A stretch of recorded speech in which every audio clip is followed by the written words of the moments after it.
Good morning. Welcome to the Corporate Law Summit. My name is Alan Mukuki.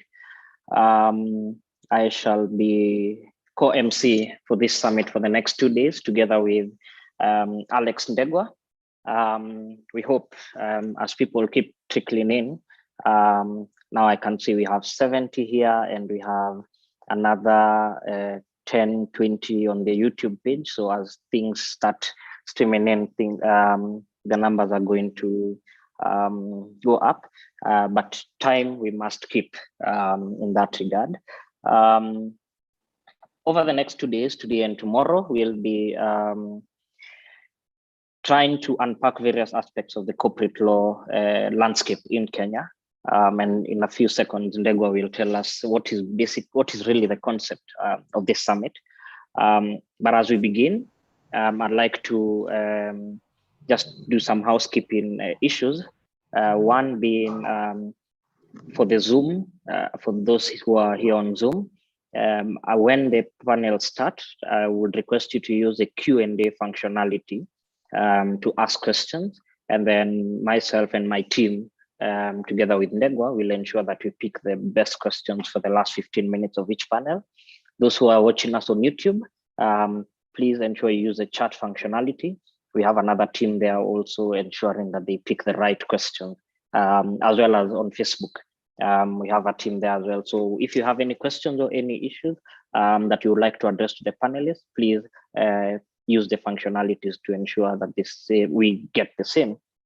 So Ndegwa, I would want to ask you, why, when you came up with this idea last year, what was the concept of this summit? And indeed, as you give your comments, as you introduce yourself, as you're done, you can introduce the Dean, Dr. Peter Kwenjera. I see Justice Daniel Musinga is here with us. He will then now give the opening remarks for the summit. Ndegwa. Thank you very much, Alan. And of course, it's a real pleasure to have everyone who is joining us today for the inaugural Corporate Law Summit. As Alan has said, I'll be co-emceeing and moderating the first session of the summit today. And my name is Alex Ndegwa. I'm an associate in the Corporate and Tax Department at Bowmans, Kenya. Just maybe basically, Alan, responding to your question, is that the idea of the summit was really to bring together the corporate law practitioners in Kenya, to bring together the government regulators, in-house legal counsels, and most importantly, corporate law enthusiasts and students, and just audit the corporate legal practice over the last decade. Because I think what we've seen in the last 10 years is we've seen a really huge jump and a huge difference between what the corporate legal practice looked in 2010 and what it looks now. We have, we have international law firms in Kenya. We have local law firms expanding and forming alliances to become really regional legal giants, and just putting all that together into one summit, bring together some of the best practitioners to really help us audit how far we've come over the decade, to understand what the impact of all the new legislation that has been introduced in Kenya that has, in fact, created or sort of led to the emergence of new practice areas. And of course, there's also the fact that we now have more lawyers than pre-2010 who are now ranked by major institutions such as the IFLR 1000 and Chambers 500. So just to bring all that home is what the summit intends to do over the 8 panels, starting with the plenary session, which will just be an overview of the practice. And then the other 7 panels will be very, very specific to the different practice areas. I'll just leave it at that. And maybe I'll just throw it back to you, Alan, to introduce the Dean and then to hear from Justice Musinga. So thank you. And I hope that everyone is going to enjoy the summit over the next 2 days. Thanks. Yeah, thank you so much, Ndegwa. To keep in line and with time, I am a lecturer at Strathmore Law School, as well as a director of international partnerships. And it is my pleasure to be your MC for the next 2 days, as Ndegwa has mentioned. That said, I would like to introduce my boss, the Dean, Dr. Peter Kwenjera, who will then introduce the President of the Court of Appeal, Justice Daniel Musinga. Thank you.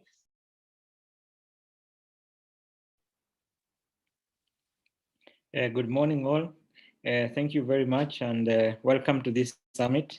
Welcome to Strathmore Law School, to Strathmore University. I pass you greetings from our Vice Chancellor, Dr. Vincent Ogutu, who is also aware of this summit. And let me say that I am the current Dean of Strathmore Law School.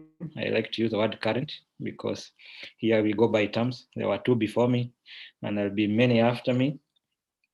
And first of all, allow me to thank the organizers from Bowmans and from Strathmore Law School for putting this together. I think that this is coming in good time when we are all saying that the economy is slowing down, corporations are suffering. We have seen the stock exchange dwindling. Were it not for Safaricom, I don't know where we would be on the stock exchange. And just to remind that really corporations are a vehicle, and they are key in aggregating capital, inspiring economic growth. And in so doing, and even as we talk about corporate law, let us not lose aim of the focus of why do corporations exist? Why do we undertake economic activity? It is precisely to enable each and every human person attain their self-fulfillment, have their dignity protected and respected. And that human person could be anyone, and corporations are required to serve that person. We know we talk of stakeholders, and it is not just a theoretical exercise to talk about stakeholders. The human person has dignity that corporations and all of us in the economic sphere must be aiming at to protect and to preserve. Without further ado, let me just say that we are honored to have Justice Musinga, the President of the Court of Appeal. In the past, he has been very kind and honored us with his presence in Strathmore. He has given guest lectures, and indeed we are honored to have you, Justice Musinga, give the opening remarks to this summit, which is, I must say, one of a kind. It's unique. We haven't had this type. I have not heard of this type of summit in Kenya. Could be the first one, and therefore, yeah, Justice Musinga, thank you very much and welcome. Thank you very much, Dr. Kwenjera, you say the current Dean of the Strathmore University Law School, and other members of the faculty, senior counsel and counsel present in this virtual meeting, distinguished ladies and gentlemen, all protocols observed, good morning. I will be fairly brief in my remarks because we have to start a session in about 10 minutes time. Let me start by saying that I am indeed delighted to join you this morning in the opening session of this inaugural Corporate Law Summit to make opening remarks. This summit, I'm informed, is the first in a series of planned annual meetings that will bring together law practitioners and in-house counsel, chief legal and compliance officers, heads of legal, heads of regulatory affairs, company secretaries, regulators, and aspiring corporate lawyers to audit the Kenyan corporate legal practice and discuss the development of the practice, particularly in the face of changing legal regimes. When I look at the REACH program for this summit and the quality and expertise of the various facilitators, I have no doubt in my mind that the next 2 days will see a very robust deliberations and provide useful insights into the nexus between the corporate legal practice in Kenya and the obtaining business environment.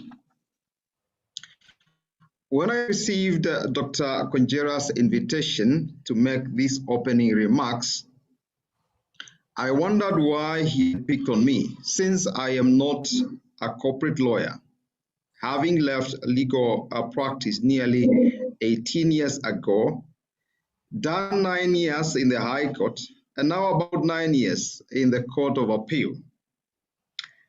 I thought to myself that the right person to play this role would have been a top corporate lawyer.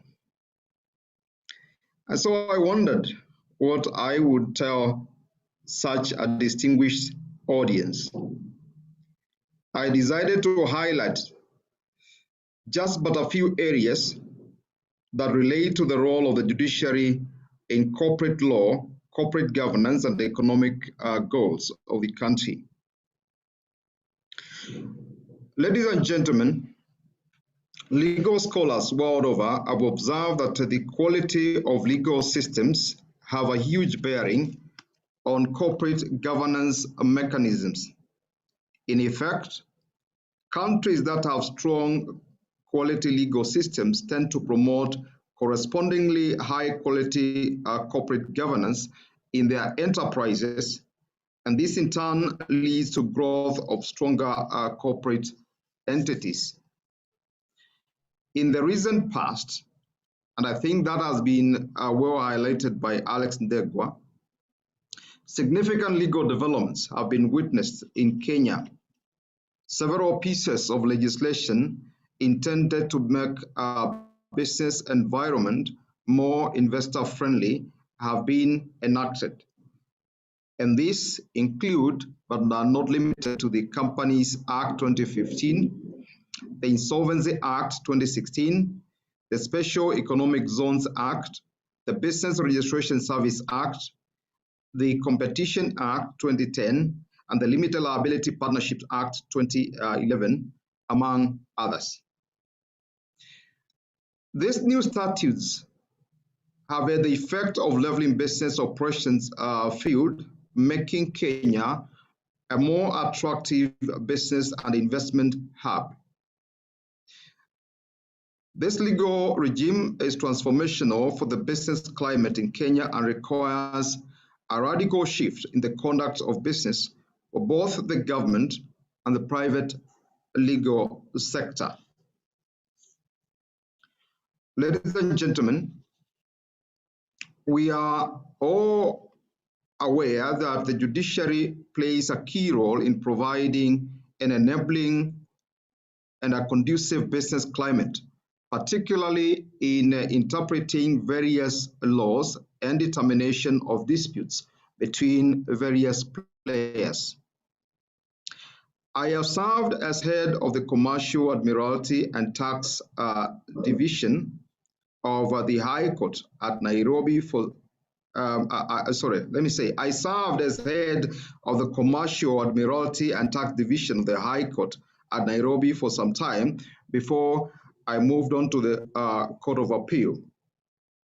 And I remember only too well a consultative forum that I had with the corporate legal practitioners and the representatives of the major corporate entities in Kenya, including manufacturers, banks, insurance industry, service providers, and developers under the auspices of KEPSA.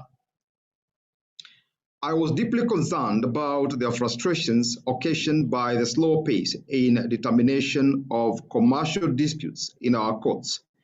And we began to put in place systems to address these genuine complaints with a view to fast-tracking the determination of those disputes.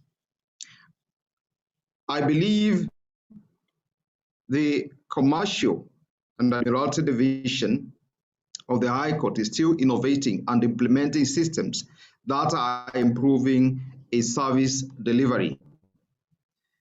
I must say that the Court Users Committee, drawn from practitioners in the corporate sector, not only advocates, but also representatives of these key players, largely under the auspices of KEPSA, was very instrumental in the development of those practice directions and other systems that we put in place. Alternative dispute resolution and court-annexed mediation in particular has proved to be a faster and less costly dispute resolution mechanism compared to litigation. The Constitution of Kenya 2010 ushered in a new era for alternative dispute resolution mechanisms. Article 159 of the Constitution specifically enjoins courts and tribunals to be guided by several principles, among them the promotion of alternative forms of dispute resolution mechanism, including mediation. Towards this end, there have been concerted efforts in creating and enabling a legal regime to regulate mediation. In December 2012, amendments were made to the Civil Procedure Act, Cap 21 laws of Kenya, to grant courts the discretion to refer disputes to mediation. The amendments also saw creation of the Mediation Accreditation Committee to oversee mediators' accreditation, ethics, and training. The court-annexed mediation pilot project rules of 2015 were gazetted on the 9th of October 2015 and operationalized by the Chief Justice via Gazette Notice number 1890 on 24th of March 2016. It is as a result of these developments that the judiciary commenced the court-annexed mediation project, initially as a pilot project on the 4th of April 2016 at the Commercial and Family Divisions of the High Court.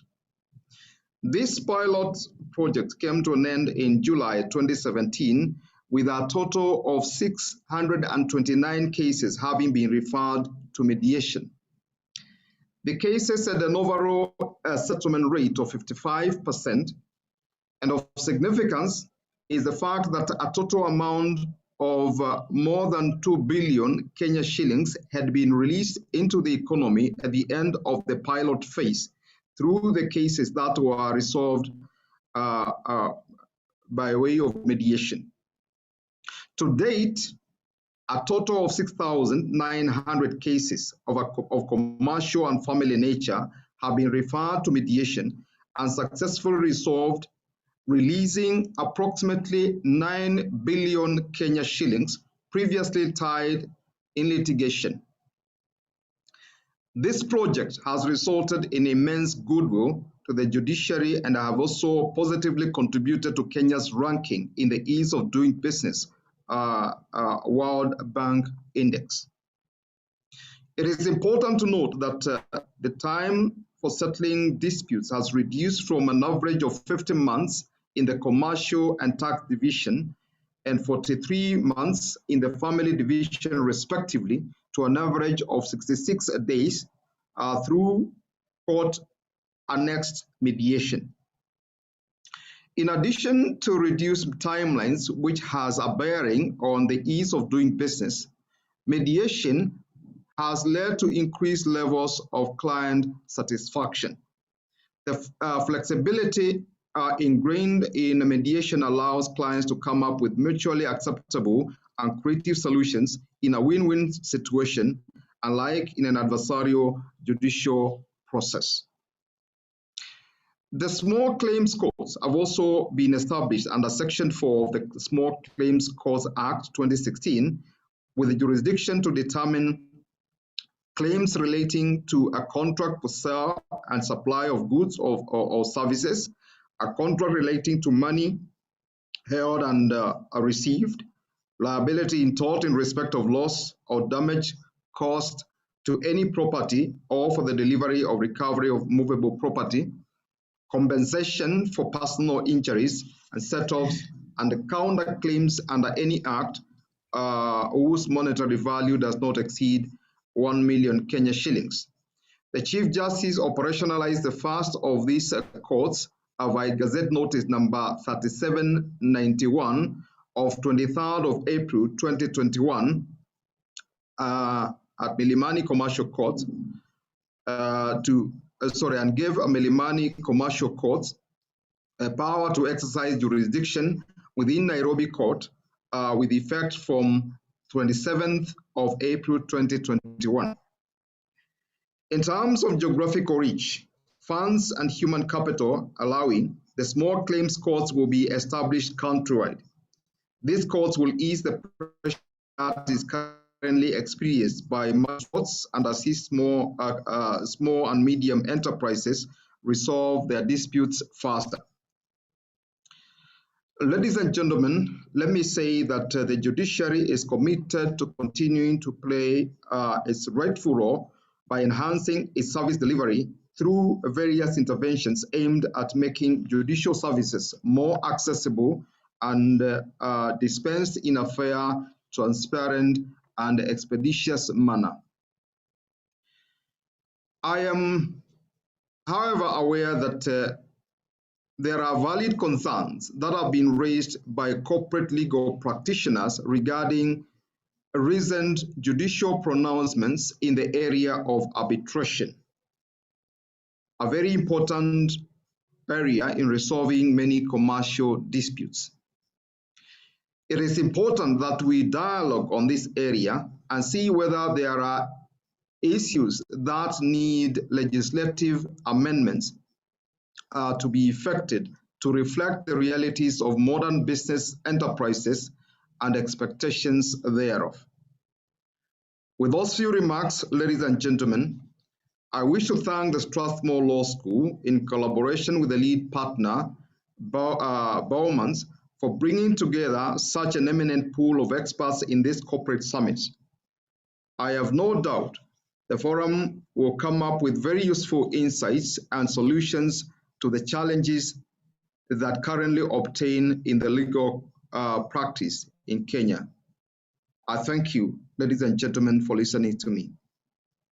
It is now my humble duty to declare this summit formally opened. God bless you all. God bless Kenya. Thank you so much, Justice Musinga.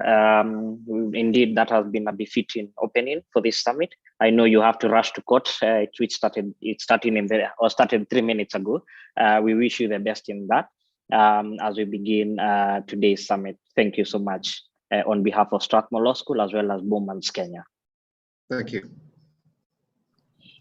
That said, and with those great opening remarks from Justice Musinga, the President of the Court of Appeal, it is my humble pleasure to begin the summit as opened by the judge with the first panel, which I'll introduce the moderator, then he'll introduce the panelist. The moderator for this panel, which is entitled Corporate Legal Practice in Kenya, basically a review of that, will be Alex Ndegwa, who's an associate at Bowmans Kenya, and he specializes in corporate commercial and tax matters. Alex had happened to have been my student for 4 years, as well as my mentee over the last 7 years. So it is my humble pleasure to now invite Alex Ndegwa to take over the floor. Thank you very much, Alan, and thank you to all our attendees today. I'm going to be moderating the plenary session, and this plenary session is basically going to be about taking stock of the corporate legal practice over the last decade and just having a discussion about where we see the corporate legal practice developing in the future. And as I mentioned earlier, is that we've really seen significant developments in the practice, and which really pose a number of questions about the future of the practice, how to run a successful commercial law firm today as compared to 10 years ago. For the young upcoming corporate legal practitioners, what are the requirements and needs of really being successful and running a successful commercial practice? And to really make sense of it all and to really bring it home, we are joined today by 4 really distinguished corporate law practitioners. I'm not sure how appropriate it is if I can just say, if I can just refer to them as the Avengers of corporate law in Kenya. I hope Paras doesn't mind that, but I'd just like to introduce our panelists today. So maybe from my screen, starting with Paras, who is the managing partner of Bowmans Kenya, Kutsonhani LLP. And then we are also joined by Karim Anjawala, the managing partner at Anjawala & Kana LLP and the Africa Legal Network. We are also joined by James Kamau, the managing partner, DLA Piper Africa, IKM Advocates, and also the chairman of DLA Piper Africa. And finally, we are joined by Joyce Koech, who is our registrar of companies. Just everyone, please help me welcome our panelists to today's session. Just starting maybe from Karim to Paras and then James, what major changes have happened in the Kenyan corporate legal practice over the last decade?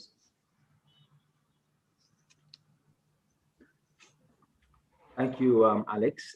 Just before I start, let me first really thank Bowman's and Strathmore Law School for hosting this event, which is, I think, an important milestone.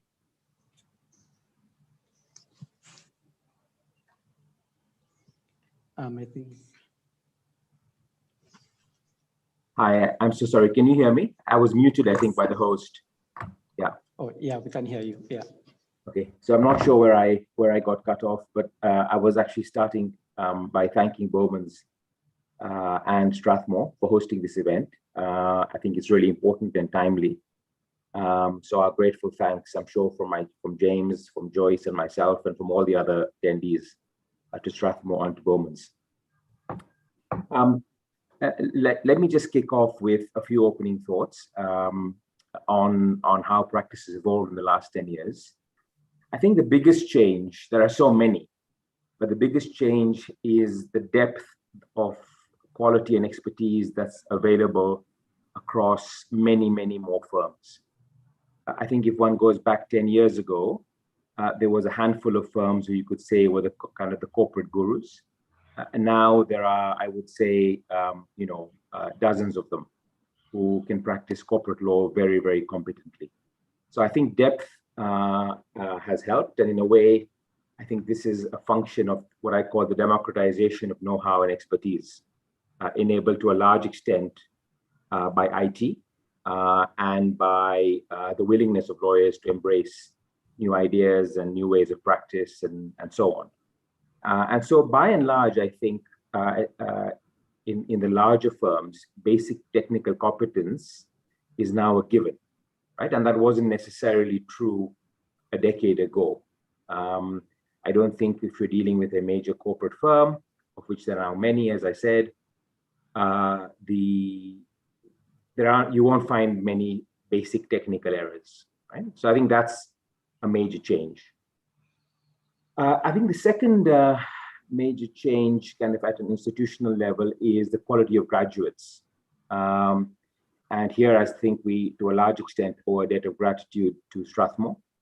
The quality of graduates has improved significantly over the last several years, meaning that the lead time for them to emerge as lawyers who can add value in practice is much, much shorter. Somebody I used to work for said that by the time I emerged from the swamp of legal ignorance, it would be many years before I was helpful to the firm I worked for. Okay, I think lawyers are emerging from that swamp much more quickly and are able to be helpful in practice in a reduced sort of period of time. So maybe that's, I think, a second major change in the way that corporate legal practice has evolved. And I think perhaps my third point, and then I'll leave it to James and Paras, is just complexity. So the complexity of transactions necessitated both by the growth of our economy, the nature of the investors who are investing in Kenya, and the extent of legal scrutiny and regulatory scrutiny has evolved dramatically. Okay? A decade ago, I don't think any of us had specialist competition law lawyers within our practice. I see there's a whole panel dedicated to competition law later today, and that's quite right, and as it should be. But that's a major shift in the practice of corporate law. Let me close my remarks there and pass on to my colleagues. Thank you.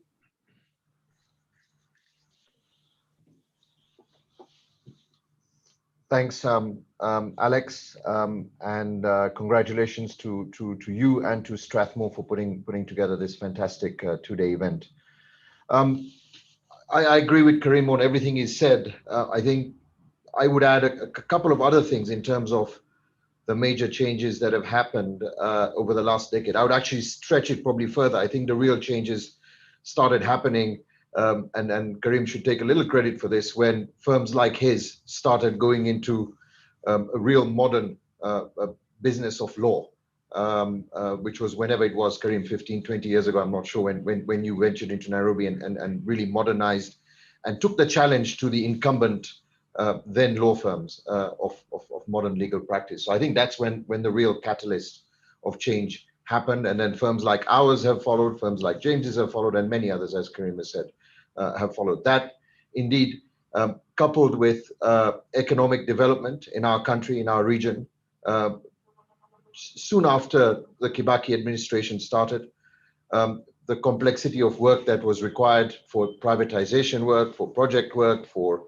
all sorts of other work, and the legislative developments post the 2010 constitution being promulgated, all of that has led to this development. But the attraction has really been the economic development, coupled with the ability, as Karim said, the depth and the ability of lawyers and legal practitioners in the continent. I think we would be remiss by not mentioning the attraction of international law firms to do business in our country. I don't have the accurate statistic, but there was someone who once mentioned to me that no more than 5% of legal spend on African legal work actually is on African lawyers. So 95% is spent on international lawyers. That was a while back. I think that probably has moved quite a lot with the emergence of strong African law firms and local law firms. But you can imagine the pot of revenue that is available that attracted international law firms to do business in Kenya, and eventually to set up with affiliations in African countries as well. So that has been a big move as well. And then lastly, I think the generation, the younger generation of lawyers that have emerged in the last 10 years or so, and their thirst for knowledge, their ability to access world-class kind of tools, and the training they've received in universities like Strathmore, etc. That also in itself challenges law firms to keep them motivated and able to do complex work. So it's been really fast, I think, in the last 10, 15 years, and it will continue to be faster. But the great thing about Kenya in particular is Kenyans are very up to the challenge of a speedy and a responsive business world. So that's my opening remarks. I'll hand over to James. Yeah, good morning, everybody. So first of all, I'd want to acknowledge that Justice Msinga, who probably is not here now, started the summit very well. His opening remarks were very good and actually introduced this topic very well, despite him saying that he's not a corporate practitioner. He did a very good job. I want to acknowledge the Strathmore University and Bowmans for putting this together. And this is the kind of initiative that will really help to ensure that we continue developing the legal practice. And to my co-panelists, I would agree with what Karim has said and Paras, and I would want to just add a few elements to it. So first of all, the way I look at it, some of the biggest developments, in addition to what have already been said, is just the emergence of new practice areas. If you look at practice, a few years ago, the new areas that have come up, things to do with competition as a standalone practice, insolvency, which arises from the Insolvency Act, private equity has become a standalone practice. And then we have ESG, environmental, social, and governance. We have technology, we have data privacy. So there is really a very big extension of practice areas. The next thing is about sectors. If you look at practice, a few years ago, it was very generalist. But at the moment, people are operating in sectors where clients expect that you understand their business, very well, whether it is the energy sector, they expect that you'll be able to understand it, the A to Z of what goes in there. And that's how we are seeing law firms are forming themselves. And that sector expertise has become very useful in determining which law firms are going to do, what work. The third element is just the increased use of technology. As you do know, they required a lot of work to be done on things to do with due diligence. With the new technology now, some of this work, has been reduced. And we have tools, we have Kira, we have legal project management, and these are the tools that are helping to enhance the offering that is being given by the law firms. So those are the 3 points I would want to add as introductory remarks. Over to you, Alex. Thank you very much, James, Paras, Karim. I'd just like to zero in on one of the significant developments, and that's really on the entry of international law firms and the expansion of even the local firms into the region and the formation of regional alliances. And maybe starting with James, if I'm not sure if I'm correct, but I think your firm was among the first to partner or rather integrate with an international law firm, DLA Piper. And maybe if you could just make us understand what that experience has been and what you think, the driving factors that have led to all these international law firms now coming into the Kenyan legal market and the impact of that integration on, in your local and regional business. Yeah, thank you, Alex. As you're saying that, I could see Karim smiling because he keeps reminding me that we were the first ones to tie up with a global law firm, and there are reasons, behind this. Quite obviously, as you do know, Africa is of great interest to investors across the world, not just to international law firms, to investors across the board. You've obviously seen that there's been a setup of a number of, regional offices in Nairobi by some of the biggest brands in the world. And the reason for that is because of certain factors in Africa, which I'm going to talk to briefly. Now, Africa has the biggest youth population, and it has the fastest growing economies. And obviously, we do know that the middle class has grown over the last few years extensively. If you look at the global population, it is predicted that Africa will be having 54% of the global growth in the coming decades, the next 35 years, where it is estimated that Africa is going to add 1.3 billion people to its current 1.2 to reach 2.5 billion people. That's a very big number. If you also then look at the economy, we have at the moment over 400 companies in Africa who have revenues of more than $1 billion. So we are talking of very huge, companies. And then if you look at what is happening in the continental, where we have the Africa continental free trade areas, and the increase that is going to do in terms of business. Now, as business becomes big in Africa, and as we then have the globalized clients, international law firms, must follow their clients wherever they decide to do business. And this, to my mind, is the reason why we are seeing a lot of tie-ups, a lot of regional, a lot of Africa-led alliances like ALN, Africa-led alliances like Bowman's, and then the global, alliances like what we have in DLA Piper Africa. And then you look at the sophistication of some of the work that we're doing. Like recently, we did, a green bond, which required dual listing in the Nairobi Stock Exchange and in the London Stock Exchange. Now, to be able to do work of that caliber, you need to have both, the national firms and firms in Africa, but you also need to have some of the international law firms so that they can be able to tie up, the rest of the piece of the work. And just then moving, and there are many other reasons, but those, to my mind, are the two main reasons.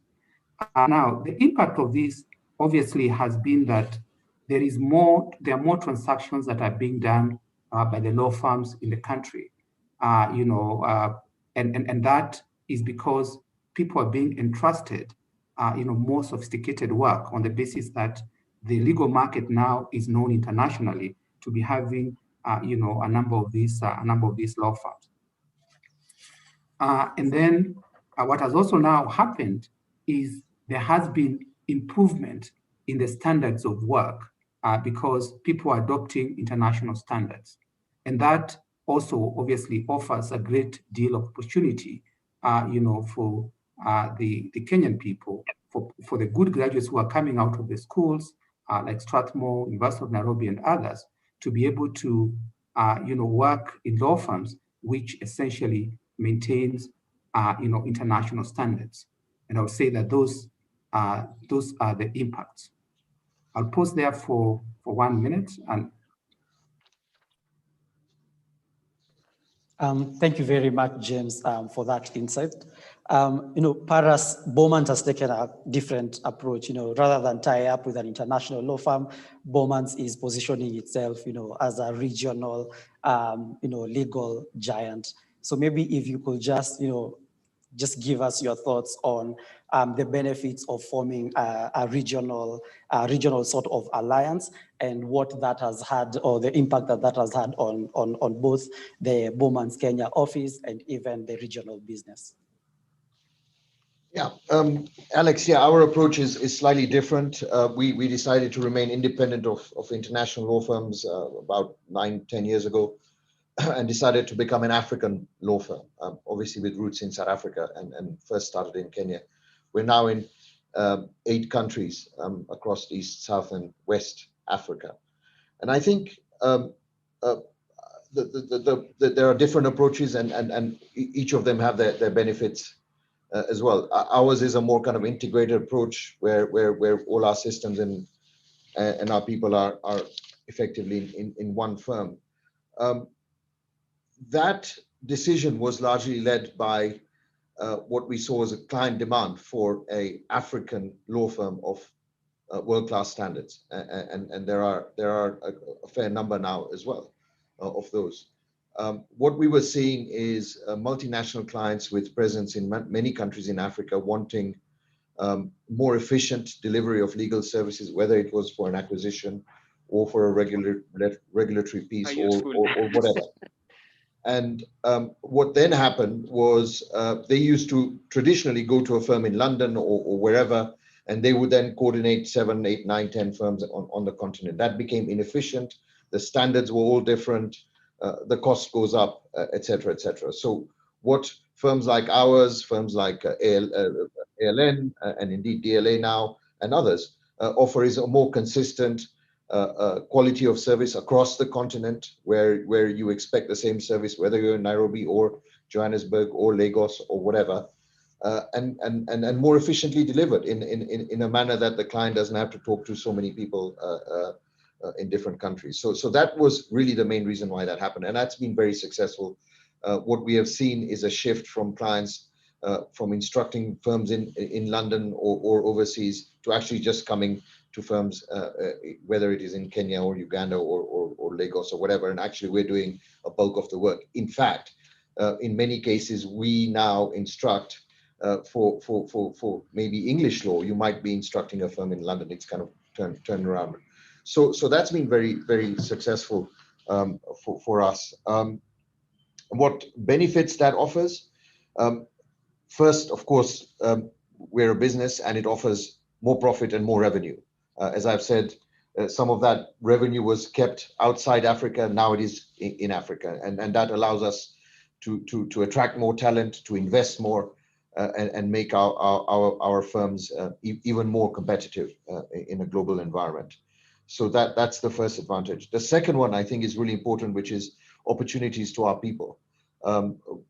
The attraction for young lawyers to join firms like ours is very different from what it was traditionally 15, 20 years ago when you had a small office in one city and they were doing very specific work without much innovation and so on. Now, young lawyers like yourself are attracted to a more international, a more global practice with cutting edge tools available to you to do your work and also more exciting work, which we mentioned much earlier. So that is really important. In all these firms that are on the panel today, you will find lawyers working on deals in different countries, being seconded to different countries, and that's really attractive for young lawyers. So that's the second one. The third benefit, I think, is the efficiencies and economies of scale that come with a larger practice across jurisdictions. So James mentioned a tool called Kira, which is an artificial intelligence tool. If one firm in one country invested in that, it's a massive investment. But if you roll it out across many offices, the cost of that become much more affordable, and that tool becomes suddenly available to many more lawyers. So that barrier to using that kind of tool it goes away. And that allows us, again, to invest and to modernize and to be more attractive to clients and to our people. So lots of benefits. I see this model and indeed other models continuing. As Karim mentioned, there are many other firms now on the continent in Kenya using similar kind of models. And that's great. That just shows that we're at a level of development which is very fast, and it will only mean that clients will trust us more. International clients will trust us more with their complex work. Thank you very much, Paras. Karim, as I understand it, is the Africa Legal Network has also taken sort of the regional alliance approach. And what I'm curious is, what's your view on the competitiveness of the local and regional alliance of firms as against all these international law firms that are, joining both the local and regional market over the years? Yeah. Thank you, Alex. In fact, we don't really view this issue in competitive terms at all. Our strongest collaborations are, in fact, with so-called international law firms, with whom we share clients, know-how, training, best practice, secondments, and business intelligence. And for every London or South Africa headquartered firm who have an office here or in the region, there are hundreds who don't and never likely will. For them, firms such as A&K and alliances such as ALN are collaboration partners. I've previously described, Alex, the law firm model as an annually self-liquidating startup, right? With all profits distributed annually and law firms waiting for work from new clients or new work from existing clients every year, okay? I think this model must change if law firms are to remain competitive in a highly liberalized global economy where the lawyer's monopoly has essentially been broken, okay? So for example, I'm sure you're aware, law firms in other markets have IPO'd and have raised capital from third-party sources and have ventured into non-traditional areas of legal practice. So on the question of competition, I think it comes from so many sources. The first, and I'm sure there are many examples of in-house counsel actually on this call, but the rise of the in-house teams, right, with greater sophistication and large teams with depth, okay? What I call insourcing of legal work, right? So big banks, big telcos have law firms effectively within them, in many cases larger than large firms in Kenya, okay? I think the second part of competition is in fact from Big Four, okay? Where particularly in areas of compliance, regulatory work and tax, Big Four is increasingly engaging in providing legal services. And I think that which will inevitably happen, audit work splits away from non-audit work, that threat will actually increase for law firms. And then, of course, you've got law tech solutions to specific problems, right? So law tech is on the rise There are lots of great examples in Kenya of cutting edge law tech. So I don't think it's really about regional stroke local or African versus international. I think the problem is, or the issue is much more complex than that. And perhaps my final point, Alex, is that the barriers to know-how and specialization have reduced, right? We all used to have these stupendously large physical law libraries. And I think all of us probably still have a room that we call a library, but we know that in reality, the library is at the click of your mouse, right? That's where your library sits. And world-class IT platforms are now accessible even to smaller firms.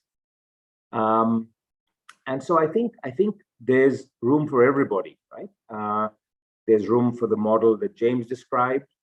There's room for the model that Paras has described. There's room for a model like ours, and there's room for many other models indeed. But I think the essential point is the evidence of the competitiveness of Kenyan law firms is borne out by this summit, right? I mean, the fact that you're hosting this summit, right, is evidence of that competitiveness, of that growth and that expertise. And so I think Kenyan law firms are here to stay, right? And regional law firms are here to stay, whatever may happen with international and other law firms. Thanks. Thank you very much, Karim, James, and Paras on those insights on the corporate legal practice in Kenya. I'd now like to bring Joyce into the fold. Joyce, from where you sit, how do you view the role that the company's registry plays in the development of the corporate legal practice in Kenya? Thank you, Alex. And first, I would want to appreciate Bowmans and Strathmore for hosting the summit. I look at it as a great opportunity, a great forum that would go a long way in fostering the development of corporate legal practice in the country. How do I look at the role of the registry as far as corporate legal practice? I would want to look at the commitment by the government in promoting the business environment so as to give support to private sector in the promotion of growth and job creation as outlined in Vision 2030. When you look at the third medium-term plan, which has prioritized implementation of the Big Four initiatives geared towards increase in manufacturing, agro-processing, provision of affordable housing, enhancing food security and nutrition, you'll find that policy provision would remain a fundamental item in propelling these entities towards self-sustenance and realization of their potential towards contribution of economic development. So I would look at the role that is played by the service, that's BRS, as a regulator of the various business entities in their various life cycle being very critical in the sense of we play a role in shaping corporate legal practice, mainly through the kind of policies that would be put in place, the regulatory framework that would be geared towards provision of a conducive business environment. When you look at the various laws that are administered by the service, this would be the laws which regulate establishment of the various business entities. These are sole proprietorship, the partnerships, the different types of companies. You look at the laws we implement, which address issues of insolvency and secured transaction. I would look at all these laws are very critical as far as corporate legal practice. And when I try to look at the journey that has happened in the last, I would not want to focus on the last 10 years. Just even talking about the last 5 years since the service was established, you'll find that there's been a major shift in terms of the regulatory framework which is in place and the kind of policy, regulatory and administrative reforms which have already happened, which in my view, I do believe has played a key role in terms of shaping the environment within which all this is happening. And it has also led to an improvement in the ease of doing business in Kenya. And some of the key, what I would look at as milestones which have happened, you'll find that there's been efficiency in the registration processes. There's been the shortening of the number of steps which takes in terms of establishment. You're finding automation of our registries, which has led to improvement in data integrity. It has also improved even confidence from our users. Then you find the development of an e-collateral registry, which has enabled a secured creditor to be able to register their security interest in movable assets instantly. When you look at the legislative reforms which have happened, even to the Insolvency Act, geared towards business restructure, and has led to an improvement in recovery for creditors who are involved in an insolvency process. You'll find that there's been administrative reforms. Some of it would be the delinking from the Office of the Attorney General, and the fact that the service is a SAG, and with an outstanding board, which has played a tremendous role in charting the strategic direction of the service, and the overall efficiency which has been achieved from all these processes. So I look at the registry's role in terms of shaping the regulatory framework and putting in place effective processes that are responsive to the needs of our users. I would want to rest it at that. Thank you very much, Joyce. I think Paras had one or two things to mention with respect to the role of the registry and BRS in the corporate legal practice. Over to you, Paras. Yeah, thanks, Alex. And first, let me commend Joyce and her team, because it has not been easy what they've achieved in a relatively short space of time. And to put that into context, I think when the UK amended their company's legislation many years ago, it took them 3, 4, 5 years to implement it. Kenyans, being Kenyans, were very ambitious, and I think we started implementing within a space of 6 months. It has hiccups. It's had lots of hiccups, and that's expected. But what the registry has shown, and I think Joyce put it very nicely, is that the confidence of the user has gone up. And I think James and Karim will agree with me that the confidence that we have as practitioners in the BRS and the various registries has certainly gone up. The data integrity has gone up, etc. There's lots still to do. There's lots still that will have to be done for many years. But at least we've embarked on a process where it has become easier.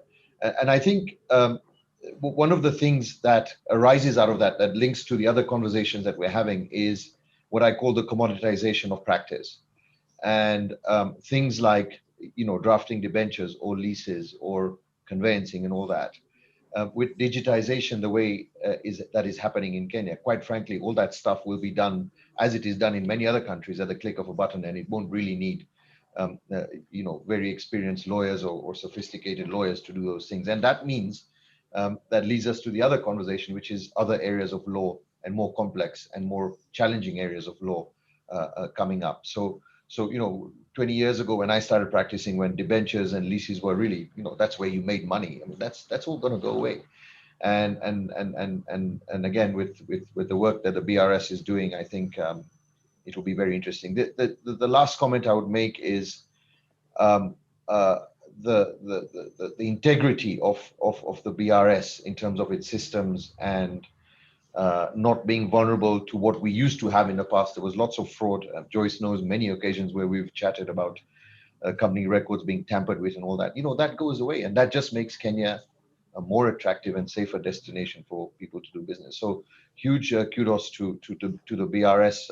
Lots of challenges still. We continue to talk to them, but it's all in the right direction, I think. Thank you very much, Paras. I'm just going to move to another theme about managing commercial law firms today as compared to maybe a decade ago. And maybe just starting with Karim is, what do you consider to be the key considerations of managing a successful commercial practice in Kenya, and whether the COVID-19 pandemic has had any impact on that, on the management, and whether there are certain things that have been caused by the COVID-19 pandemic that you foresee being permanent features of managing a law firm? Yes, thank you, Alex. Well, I think the cornerstones of legal practice before and after COVID, if there ever is an after COVID, one never knows anymore. But it really is about attracting the best people and retaining as many of them as possible, right? That's what a law firm is all about. Everything else, IT, systems, regional reach, globalization, precedents, know-how are all doable. It's the people bit which is the special magic. So I think that's the first thing. The second is creating and nurturing an enabling environment at the workplace. That's not easy, and COVID has obviously made it harder. And I think the third thing that we think a lot about is embracing diversity and building law firms based on them being places, for example, that women want to build their careers in. And for those who aspire to motherhood, want to return to after motherhood, and don't feel that they can't be both good mothers and valuable professionals, right? So diversity has many components to it, but dealing first with just women in the workplace, I think that's a very, very crucial part of what makes a successful law firm. COVID-19, evidently has been the greatest economic disaster in at least a generation, if not more. And its effects are permanent and deep and so on. I think that it's been very difficult for law firms, as it has been for all businesses, to adapt. But I think many of us have really, many firms have led the way. So for example, I think our collaboration has ironically improved. We can't anymore say we are stuck in traffic or that we are traveling, because Zoom travels with you, right? And so you can zoom into anything from anywhere. I think the flip side of that has been mental health concerns. I think that the mental health issues surrounding the workplace and lawyers are a major, major issue. And I think we need to talk about it a lot more. It's mental health caused by isolation, mental health caused by the inability to get away anymore from mediums that are able to connect to you anywhere, anytime. It's relentless, right? So I think there's going to have to be some protocols to be put into place in relation to, what I mean is, in the old days when we were all in the office and we took a few days off, we knew we were off, right? Like you were physically away and so on. And now, of course, many of us are away all the time, which means you're neither away nor at work. You're just somewhere, okay, and reachable, right? So I think that's a major issue. I think the third thing post-COVID is what I call financial hygiene. Law firms have become much more focused on being financially prudent, whether it's in collection of their debts and so on and so forth. The fourth point has been the increase, in fact, in certain practice areas. So cybercrime and the law related to cybercrime has become a major part of our business now. No doubt, we are all aware of the most strenuous efforts of the KRA to collect more tax, to fill in the budgetary gaps, and that itself is a practice area all of its own.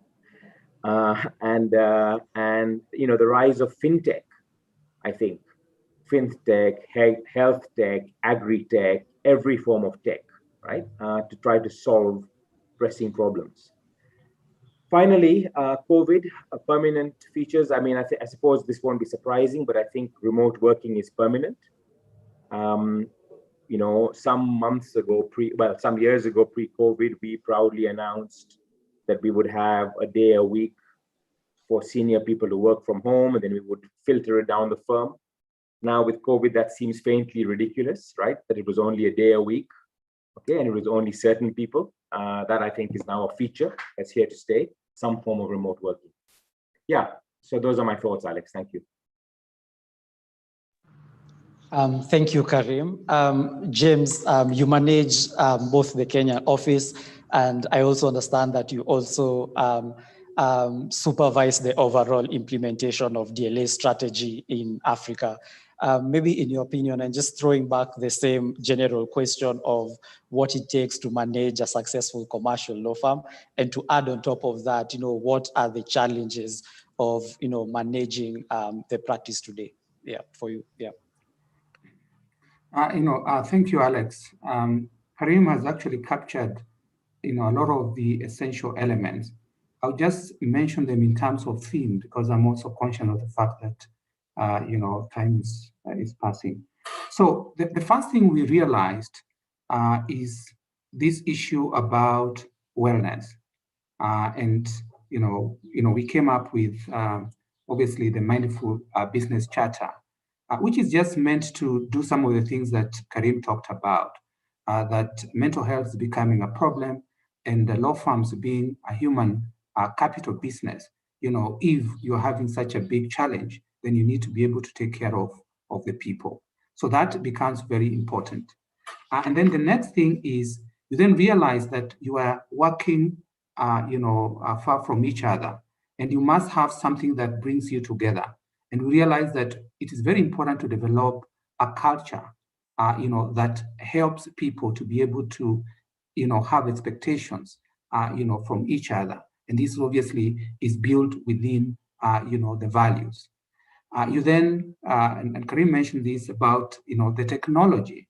You must very quickly have your VPN, have your Zoom, have your, Teams, be able to have, tools that enables you, to connect as law firms, in the various, like, for example, DLA Paper Africa in the 20 countries, we must be able to connect and be able to collaborate quite well. But even within the country, we have to do that. And then we also have to do this with clients because people are no longer meeting. And then you have then to introduce some other tools that just help in working. And we have talked about things to do with portals, things to do with VRooms. They become essential elements of the practice because people want to be able to have that kind of access. And then the focus then becomes towards other important elements. And I think Karim mentioned this, what I call sustainable business principles. Law firms probably are the only businesses, which do not have retained earnings. They distribute, their profits at the end of the year, and then they hope that the following year there will be people coming to pay. What COVID did is that it gave a very important warning shot that that model cannot work. And there is now going to be an increased desire to have reserves, to have retained earnings, to have more sustainable businesses. And across the Africa, we have introduced what I'm calling a masterclass, just on the business of law, just trying to understand how we should run this properly, as a business.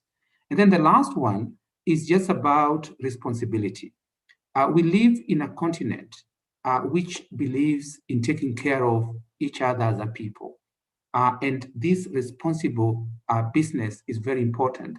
Across the board, we are introducing new measures. In Kenya, there is the KM Foundation, but we're also introducing programs that just try to make sure that as we live in the community, we are able to give back, not just in terms of money, but also in terms of just knowledge and better ways of doing things and better ways of accessing justice. And those will continue to be very important as a responsible business. Thank you very much, James. Paras, I'm just throwing the general question of what it takes to manage today's, a successful commercial law firm today. But on top of that, your thoughts on how upcoming corporate law practitioners can stay ahead and competitive in today's legal market. Yeah, not much to add from, I'm a newbie to managing a law firm. Karim and James are the experienced people, so I can't really add much to what they've said. But just two things. I think one is just picking up what James said. practicing law is no longer just a profession. It is a complicated, complex business. And all of us on this panel have many, as many lawyers as we have other colleagues who do many other functions in the firm, whether it is IT or business development or finance or innovation and so on and so forth. So the first thing is, that makes our businesses increasingly complex. In the old days, you were just a lawyer and you practiced law, and that was just about it. So I think that's really important from a management point of view. And we're probably one of the very few professions who are not trained to manage. We manage law firms, but we're lawyers, and we've never been trained to actually manage a business. So what we are embracing, and I'm sure others are, is actually having very serious training for our leaders to manage a law firm as well. Just a small thing on remote working and working from home and all that. Interestingly enough, I think people call it working from home. I actually now call it living in the office, because that's what it is. You wherever you are, you as Karim said, you're not far away from your work, and that's going to be with us. We just have to adapt to how we can work flexibly. Some people work at night, some people work in the morning, and that's great. So I think one positive thing about COVID is it's just accelerated flexibility, and that makes it more attractive to many people. Going to your question on how practitioners can stay ahead, I think we've said most of the stuff that needs to be said in terms of being relevant in the market, being competitive, not just to other law firms, but to accounting firms, to multidisciplinary professional firms, to in-house lawyers, etc. But what I think 3 points I would make is, one, is legal technical ability is a given. So to stay relevant, one must add value, and add value not to clients, obviously, but also to your people and to your law firm in different ways. And that means being innovative. That means being a real advisor to your clients, not just doing one contract, but being there for them for their complex problems, and really adding value practically to them. Clients don't want pages and pages of opinions and contracts. They really have very little time to digest all that stuff. They just want really relevant, snappy, and practical advice. And that differentiates very good lawyers from very good academic practitioners, I think. So that's the first thing I would say. With that means that you have to be available and responsive.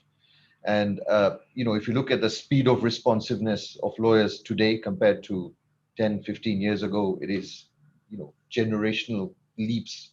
It's 1G to 5G. We now respond instantly. Before you got a fax and you wrote a fax back, and so on and so forth. And clients want instant responses. They want clear, concise advice. So the delivery of legal services is something that practitioners need to think about and stay ahead of.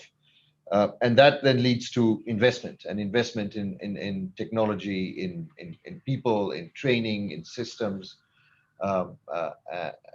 to remain relevant in an increasingly complex world. So the overall theme being, I think that people have to be a lot more sophisticated, a lot more slick in the delivery of their legal services to remain relevant. Thank you very much, Paras. I can see we are almost out of time. Joyce, because maybe from our side, we might not be able to say it, but being on the inside in the company's registry, you have a front row seat to the challenges that you have and what corporate legal practitioners are always bringing up. Maybe if you could just give us your thoughts on the major challenges that the company's registry has faced and continues to face, and as a concluding remark, the future of the role of the company's registry in the corporate legal practice in Kenya. Thank you, Alex. One of the key challenges which I would want to highlight, as Paras did put that this journey of reforms has not been an easy one, in the sense of transitioning from our manual processes to our automated services, certainly has not been an easy journey. He did mention how quickly we started implementation of our new Companies Act. You'll realize that there was no room for that technical capacity to be built in terms of our team. So you find that we're implementing a new law and there's no room for us to develop our capacity as far as that, we're learning on the go. So you'll find that there's been quite a number of exponential issues which the registrar has had to deal with. You're finding that there is increased level of compliance, which would mean, there is more which is happening, which is coming to the registry, emerging new areas of practice. You find like the introduction of a declaration of beneficial ownership and, the other emerging issues. You're finding more in terms of regulation as far as data protection and all that, and the need for compliance to happen. So there is need for a lot of technical capacity to be built, and for purposes of the registry staff. You'll find also that the process reforms are quite capital intensive projects, and with the austerity measures in the government, you find that perhaps you are not moving with the pace we would have loved to do that, but nonetheless, we're doing the baby steps and still we're able to make some form of progress. The other, probably I would want to talk about the future. Certainly, the registry, the service is committed as far as process reform, ensuring that the same is achieved. The other thing is the need for continuous reforms of our laws. The other thing which we've realized has enabled the service to achieve some of the milestones has been the increased engagement with our stakeholders, as in just being able to have an open forums where we sit, we chat the way forward. If it's on the laws, if it's on the processes, there's been increased stakeholder engagement.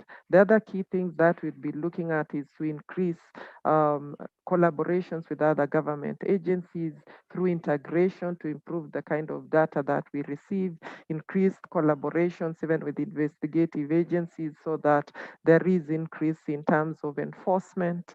Those are some of the key things that we are looking at as we go along. Thank you. Thank you very much, Joyce. Starting with Karim, James, and then Paras, just as a concluding remark, is what are your thoughts on the future of the corporate legal practice in Kenya? That's a big one, Alex. Interest of time, let me be very, very rapid. I think law firms are linked to the economic prospects of the countries that play host to them. And we can't deny that. I think Paras made the point about the Kibaki years being the kind of the runway for the growth of many law firms. I think that's right. And if Kenya can remain broadly on the right trajectory, then I think the prospect for law firm growth is great. Just one other point I'd make, just as the City of London understands that law firms, banks, etc., are vital elements of economic growth and export earnings, I very much hope that the LSK, tax, and other regulators appreciate that this is also possible in Kenya. Kenyan law firms can be the dominant players in the sub-Saharan African legal space in the years ahead, and they will achieve this with or without government help, but some assistance will certainly increase the speed of this development, right? So I think, being able to see, we look at our flower companies and our athletes as great exporters of Kenya. I think law firms can be the same, but we need a little bit of focused attention from our regulators to enable that. Let me stop there. Yeah, okay. Thank you, Alex. I think I'll just add 2 points. So for those who opened the newspapers today, there were two interesting headlines. One of them was that the CEOs are seeing the economy improving. There'll be more jobs, there'll be more investments. People will be looking for, investments even out of the country. So that is a positive news. And the second one was that the president, traveled to Ethiopia to receive this license where Safaricom, is expanding to Ethiopia. And that brings me to my second point. If you look at Kenya and look at the neighboring countries, and not just the traditional one like Tanzania, Uganda, Rwanda. If you look at DRC, if you look at Sudan, if you look at Somalia, if you look at Ethiopia, all these are adding into what the Kenyan market, Nairobi, can do, in terms of business, and there needs to be a great deal of thinking of how do we really tap into this region of about 400 million people. That is very significant, and with massive resources. And I see the future of corporate practice in Kenya being extremely bright, because what we do have are very sharp young people who are emerging, and who have the experienced hands who have been there, who are able to pass the knowledge. And geographically, we obviously, very blessed. So if we combine everything that we have, there is a potential of Nairobi being the London of EMEA region, Europe, Middle East, and Africa, or New York for what it is in the world. We can have Nairobi being, for this whole region, to play that very significant part. And that's where I see really the future of corporate legal practice, and what we need to work on in terms of tapping. Yeah, very little for me to add, Alex, but I think I'll make one additional point, which is, what is the role of the Kenyan lawyer in the future of the region? And one aspect that comes very clearly is we really need to up our game on the ethics side and the professional practice side. The problem we face in Kenya, quite frankly, is the lack of ethics in our profession. And I think there will be more regulation in that respect, particularly around money laundering and things like that. And if lawyers really step up their game, they have a hugely important part to play against the fight, in the fight against corruption, and that will eventually lead to far more economic prosperity for our country, for our region, and the role of lawyers will just be elevated. So I think that's a really important point for young lawyers to bear in mind, to practice professionally, to practice ethically, and do the right thing for our country and our region. And I agree, there's huge opportunity for us here in Kenya, in the region, and for the lawyers in the country. Thank you very much, Paras, Karim, James, and Joyce, for joining us today, and for the amazing insights. I think now it goes without saying that, when the Avengers assemble, there's a lot to really take home. And I hope that all the attendees today, there's a lot that you've been able to take home, and that will improve your corporate legal practice going forward. I certainly have learned a lot, and of course, looking forward to the next decade, and doing an audit again of the decade based on what has been said today. So thank you very much for joining us. I'm going to hand over to Alan to tell us about the next panel.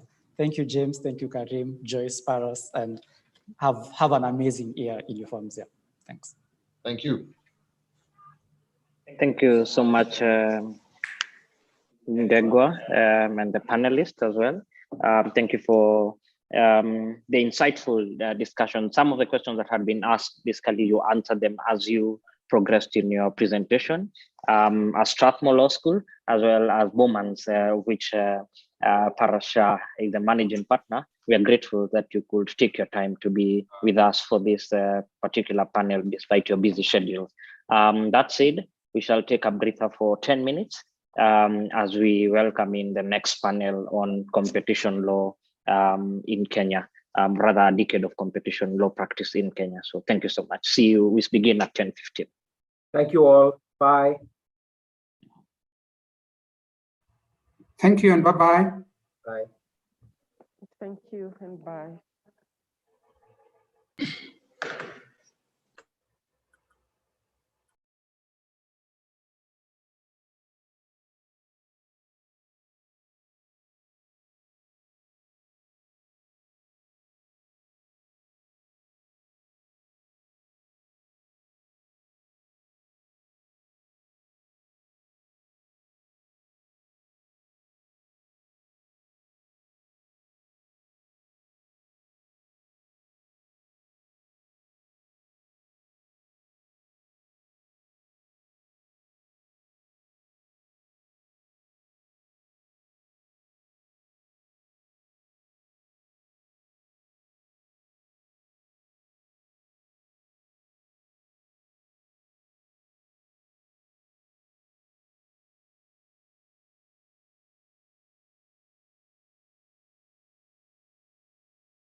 She's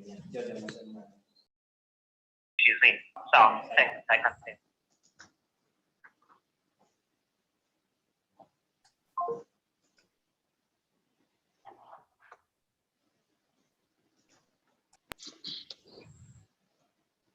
Good morning once again. Our sincere apologies. We had some technical hitches, but we've managed to sort them out to get our moderator, Anne Kinuhe, in. As for those who've joined us much later, my name is Alan Mukuki. I shall be working together with Ndegwa to MC through this summit today and tomorrow. The next panel that we have is titled "A Decade of Competition Law, Competition Legal Practice in Kenya." I don't know, Ndegwa, maybe you could tell us before we invite the panel.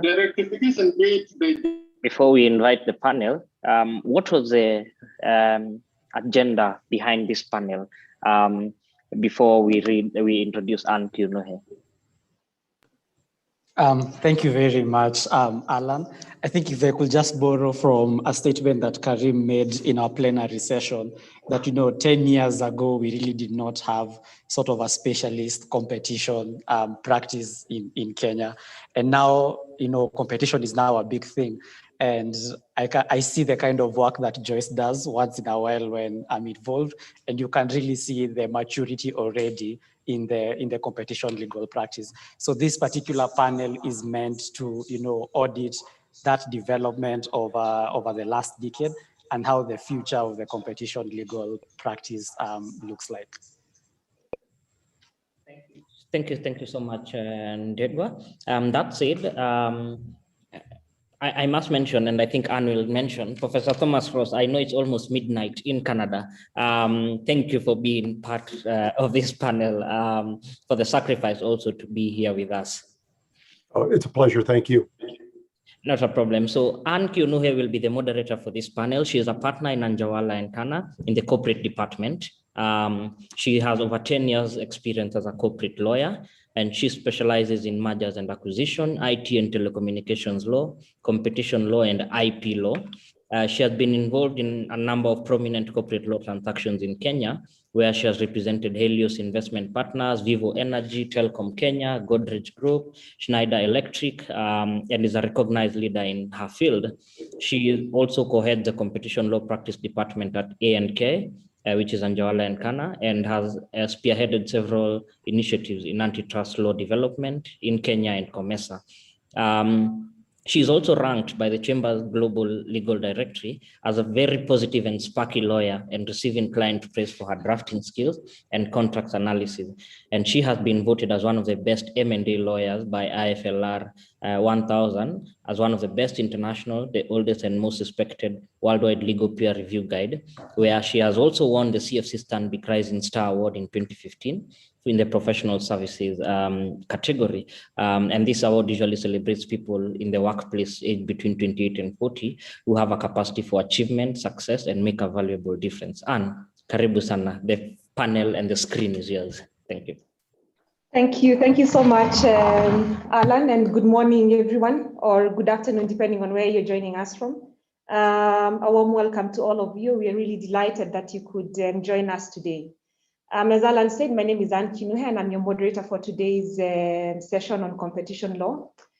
Firstly, I would like to thank Strathmore University and Bowman's for organizing this timely session. Now, this morning, I'm joined by 3 distinguished panelists, and each of them has a wide breadth of experience on competition regulation matters, be it in Kenya or globally. My first panelist is Mr. Raphael Mburu, who is a manager of mergers and acquisitions at the Competition Authority of Kenya, commonly known as the CAK. Raphael has advanced skills and experience in competition law, as well as economics, particularly in regulation of market structure and conduct. He also has extensive training in both local and global competition law, as well as economics for competition law.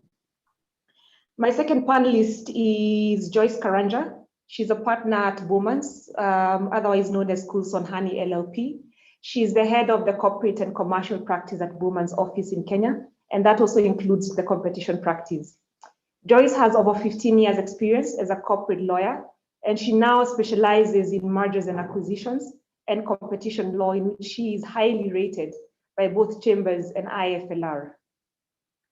And last but not least is Professor Tom Ross, who is the UPS Foundation Professor of Regulation and Competition Policy at the Saud School of Business at the University of British Columbia. He is also the director of the Phelps Center for the Study of Government and Business at the Saud School.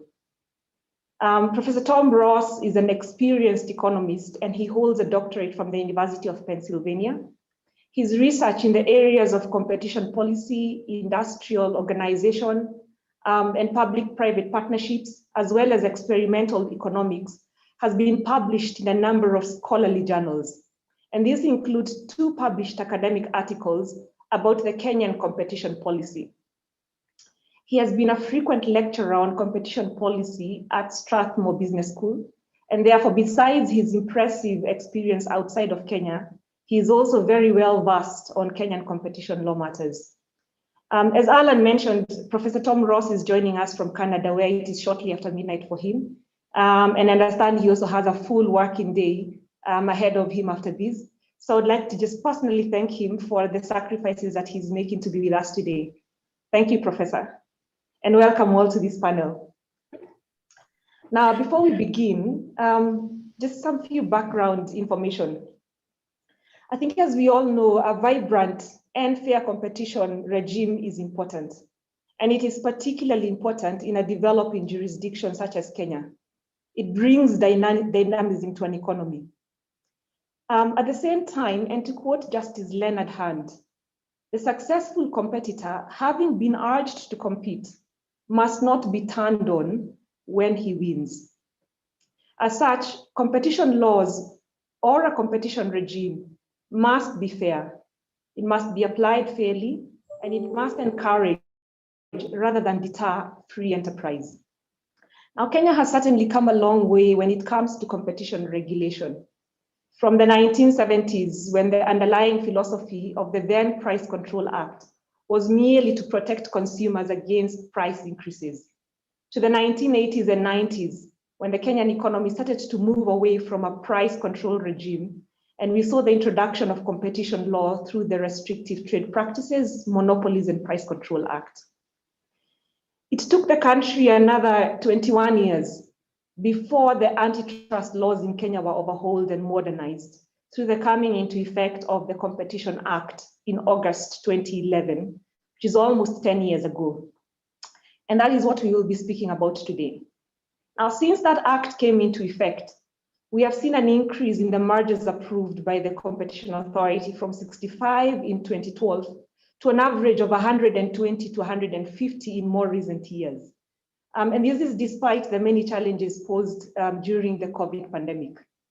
We have also seen the diversification of the CAK's operations from just focusing on mergers to other areas of competition law, such as regulation of buyer power, consumer complaints, and many others of competition law, which I believe Raphael is going to be telling us more about.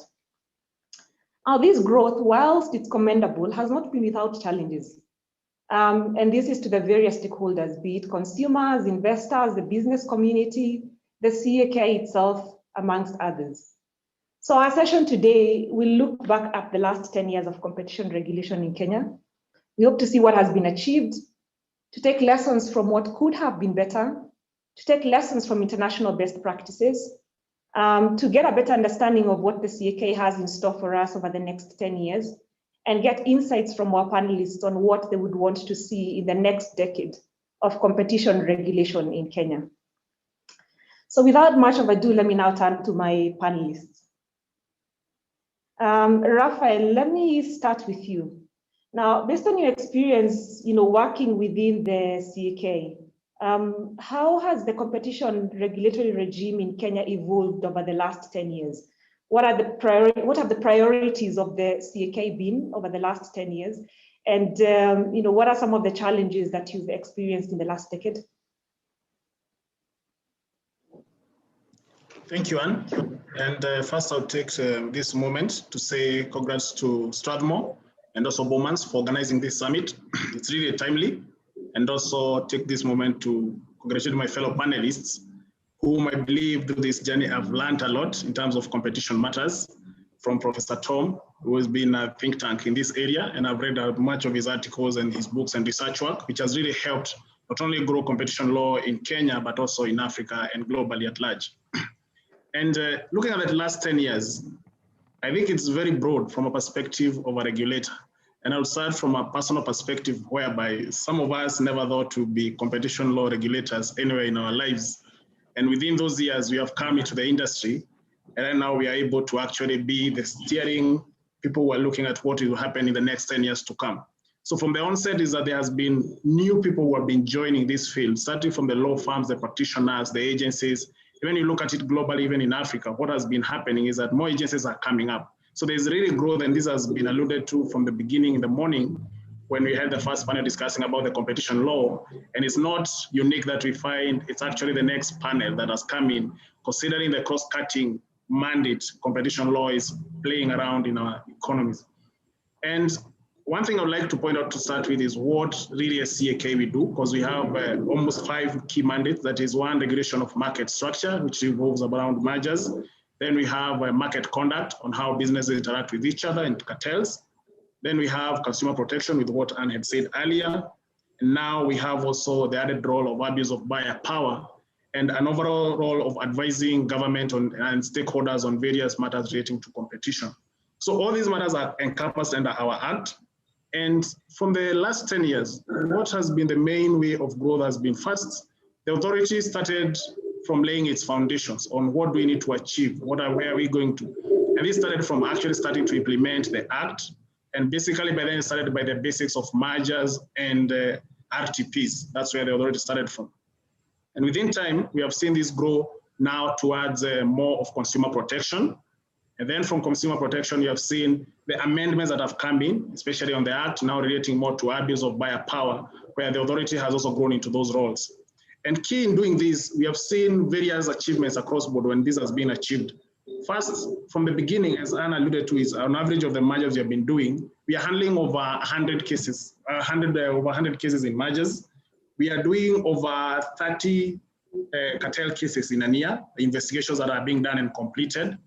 And also we are looking at consumer, where we have almost increased the fold to 10 times, from an average of 30 cases in the past to now almost 300 to 400 cases in a year that we are handling. So all this has been achieved through various ways of the growth in the competition law, not only pegged on what the authority has done, but also on various instruments that we have put in place. First, we have amended the Act. This has enabled us to actually cover better on new frontiers and emerging issues, such as buyer power. We have also seen the coming in of the competition general rules. And these rules have been very instrumental in really shaping up how the law is actually implemented. For instance, we have had the creation of certain exemptions in certain transactions. We have also created clarity on how best to approach certain matters such as the RTPs, such that we are actually putting our much effort to enable stakeholders and the general public at large be better informed on how the competition law is being implemented in the country and actually how it's being regulated. And another key factor has been improving awareness. From the onset, I would say we basically had 2 law firms that were notifying matters to the authority.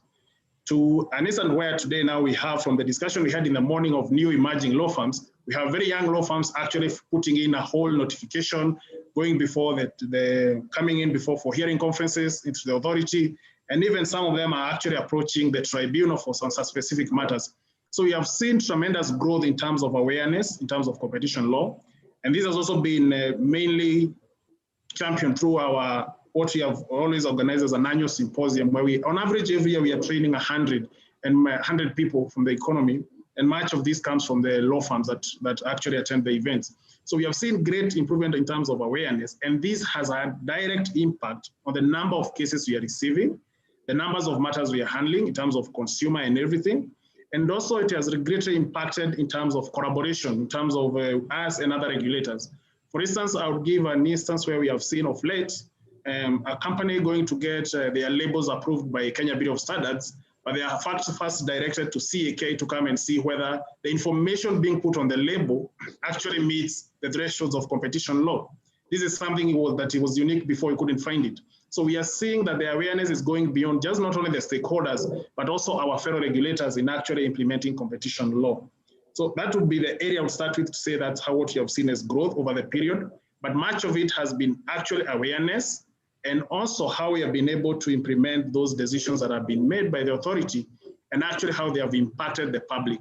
That we are finding that people before who never knew anything about CAK, we are actually finding them actually asking CAK, why are the prices of this product going up? Why is this company dominant?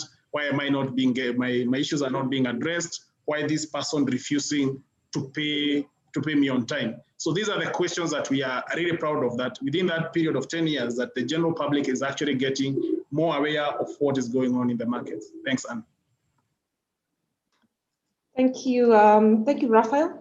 So Joyce, you've heard from the CAK's perspective, and I believe you're one of those lawyers that have practiced competition law since the Act came into effect about 10 years ago. So from your perspective, from the practitioner's perspective, from your client's perspective, how do you think the regime has evolved the last 10 years? What has been your experience?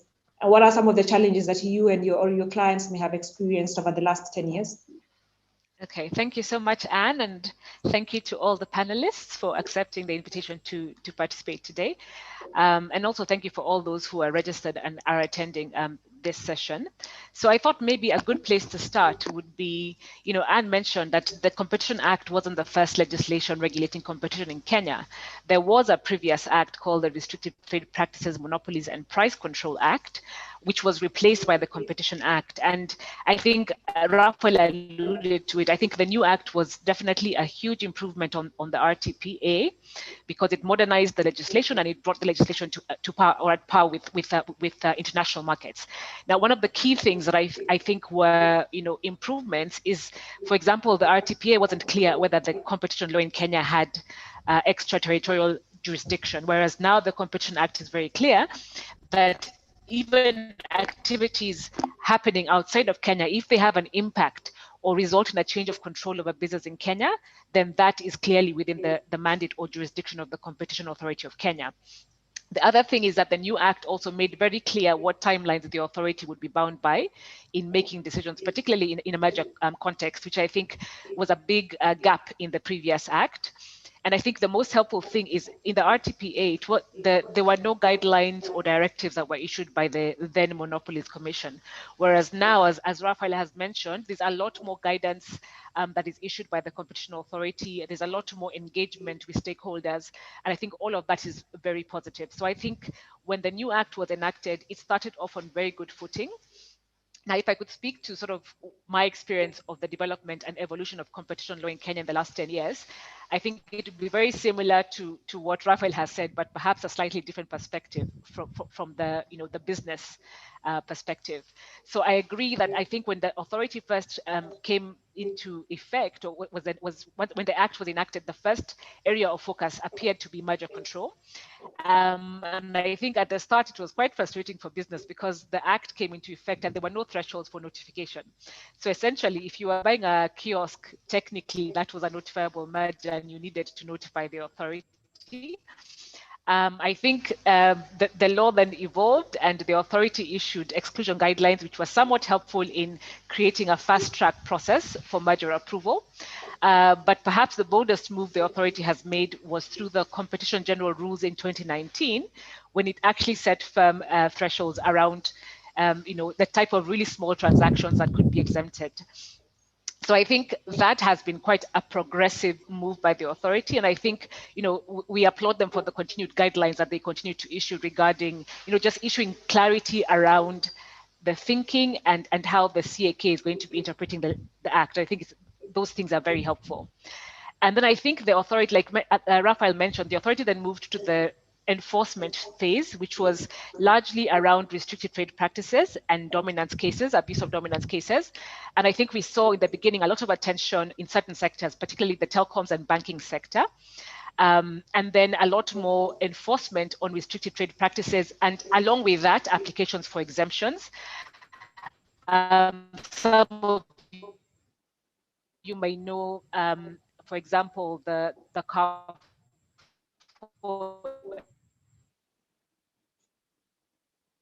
exclusivity application for Rivers and the Hub, which was granted by the was tested a little bit more, and I think continues to be. Following on from that was, and I think one that comes to mind was the market inquiry on the fertilizer sector in Kenya, which led to the authorities' first down rate in March 2016. And I think it puts business on accountable, and the authority will check to see if you are complying with the law. Now, moving from that, I think is sort of the current phase we're in, which I think we're seeing a lot more enforcement activity around consumer protection, as well as abuse of buyer power. And Raphael has alluded to the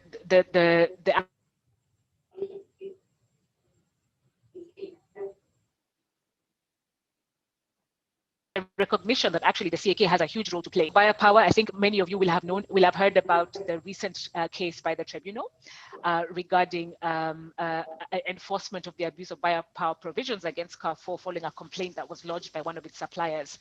So I think the authorities' sort of operations have been in a phased process, but authority is very active in enforcing. TPA was actually enforced back in the 1980s.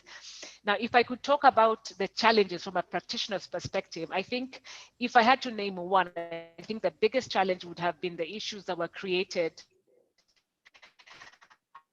around the current jurisdiction of the Competition Commission. Now, the COMESA merger regime was also operationalized, and it wasn't helpful that the COMESA regime came in with dollars. So for a long period, I think we have sort of been in a one-stop shop, and therefore merger transactions that met the thresholds both in COMESA and Kenya had to be notified to both regulators. I'm happy to say that actually this position has now changed, because through the Competition General Rules in 2019, the CAK has now clarified that they acknowledge COMESA is a one-stop shop. And so now if both merger thresholds are met in Kenya and COMESA, you only have to notify COMESA. And I think that has been perhaps one of the, sorry, I don't know. I'm told my connection is poor. Let me try and turn off my camera and see if that helps. Okay. Okay, so I'm going to, is that better, Anne? Yes, it is. Okay, thank you. So I'll spare you having to see me. So I think that I would say that that has been the biggest challenge perhaps from practice, and perhaps the biggest win, to be now in a situation where COMESA is a one-stop shop, and you know, it does simplify merger approvals, and it also sort of reduces transaction costs to a certain extent for clients.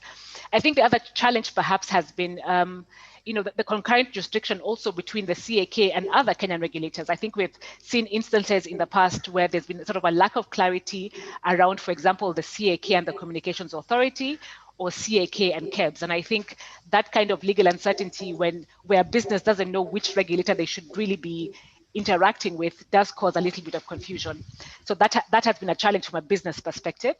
And then I think the last challenge I would point out is perhaps the cultural shift. I think business community has had to make a cultural shift into being more compliant. So if I give an example, in days gone, it was very normal for perhaps two shoe manufacturers to sit down and agree the pricing of their shoes. And they would do that, and it wasn't a problem because it was the culture, it was how business was done. And that was notwithstanding the fact that there was the RTPA, which made price fixing an offense, but there was no enforcement. So enter now the new Competition Act and the new Competition Authority and enforcement. And I think there has had to be a cultural shift for business to acknowledge that some practices that were done in the ordinary course may actually not be permissible under law. And I think the authority has had to play a bit of a balancing act between balancing sort of the advocacy approach to ensure that, you know, business community is up to par with what the law says and the way in which the authority is going to enforce it, and also ensuring that proper enforcement of the act is done. So I'll pause there, Anne, and I hope that most of that was caught, if not all of it. Thank you, Joyce. I think we caught most of it. There's obviously a lot that has happened in the last 10 years, and it sounds like a lot of it is very positive, listening to both Raphael and Joyce. Now, Professor Tom Ross, you have interacted quite a lot with the Kenyan regulator, with practitioners. You're lecturing on competition law in Kenya, but you also have international or global experience in terms of competition regulation. So from a somewhat outsider's perspective and looking in, what do you think of the last 10 years of competition regulation in Kenya? And also, how do you think the Kenyan regime or experience compares to the international or other jurisdictions? What do you think we've gotten right? Where do you think we could have done things better? Well, thank you for this, Anne, and let me also excuse me, congratulate Strathmore and Bowman's for this terrific event. And it's so great for me to be on the panel with friends like Anne and Joyce and Raphael. It's a real honor. So thank you for this invitation. Yes, I'll bring an outsider's perspective here. Listening to what Joyce said and some of what Raphael said as well. I know there's a lot of things I don't see as an outsider. There's a lot of issues with process and learning that goes on with the implementation and coming to terms with a new act. So my view is more from the 50,000-foot level and an outsider, and on top of it, to my great shame, I'm an economist and not a lawyer. So I see some things differently, I think, than many of the people attending here. So please keep that in mind. But let me say it's been a huge pleasure for me to watch the development of competition policy in Kenya. And I just by dumb luck, I got connected at an early stage when I ran into the Director General at an ICN event. I'm not sure what country we're in, and I was planning a trip to Kenya anyway. So we talked, and he said, well, we just passed a new law, you must come by and we'll talk about it. And that started my love affair with Kenyan competition policy, I guess. And so I feel like I was sort of there to almost watch the birth. It was maybe a year or two after, but quite close. And I think Kenya has a great deal to be proud of here. That's what this outsider thinks. I think the Kenya now has a very solid new law with strong economic efficiency foundations, which as an economist, I love. Some competition laws are all over the map in what they're trying to achieve. It's got the right components that you would expect, merger provisions, abuse of dominance, cartel agreements. Yes, it was true that it needed a little bit of tweaking at the beginning, some early amendments for some things you might call typographical errors or just drafting errors of one sort or another. But it's a very good, solid law now, I think, inspired by international best practice, but with Kenyan characteristics, I think. There are certain sections in there, for example, those devoted to trade associations, unworded economic power, the buyer power provisions, public interest test and mergers that you don't find in a lot of competition laws, but they're deemed to be appropriate in the Kenyan context. So in addition to having a very solid law, I do believe that Kenya is well served by a very professional authority, the Competition Authority of Kenya. It has highly skilled people, a very good level of activity for a new agency. It's had we've tracked its budget over the years. The budget's been growing as the exchequer has been more generous over time, and funding's come from other sources as well. The staff complement has grown considerably. It's taken a number of interesting cases across the fields, and it's been brave enough to take on some very large companies like Safaricom and Coca-Cola, and the large grocery department store chains. It has produced a large body of guidance documents, which, and I think Joyce mentioned this as well, and Raphael did too, which I think is a very important thing for a new agency to do. In fact, another young agency I've been following is the Hong Kong one, and they thought it was so important there that their law could not even come into effect until they had like a dozen guidance documents published. Then the law could take effect. That's how important they put the guidance function. But the Competition Authority, to its credit, in Kenya has seen that as well and has produced important documents related to merger review and others. It's done a number of big market studies. Joyce mentioned some of those. Its work has shown a high level of sophistication to me, some subtle questions of market definition in some merger cases that have been carefully handled. Predatory pricing often presents challenges, and I've been encouraged by what I've seen in the cases there.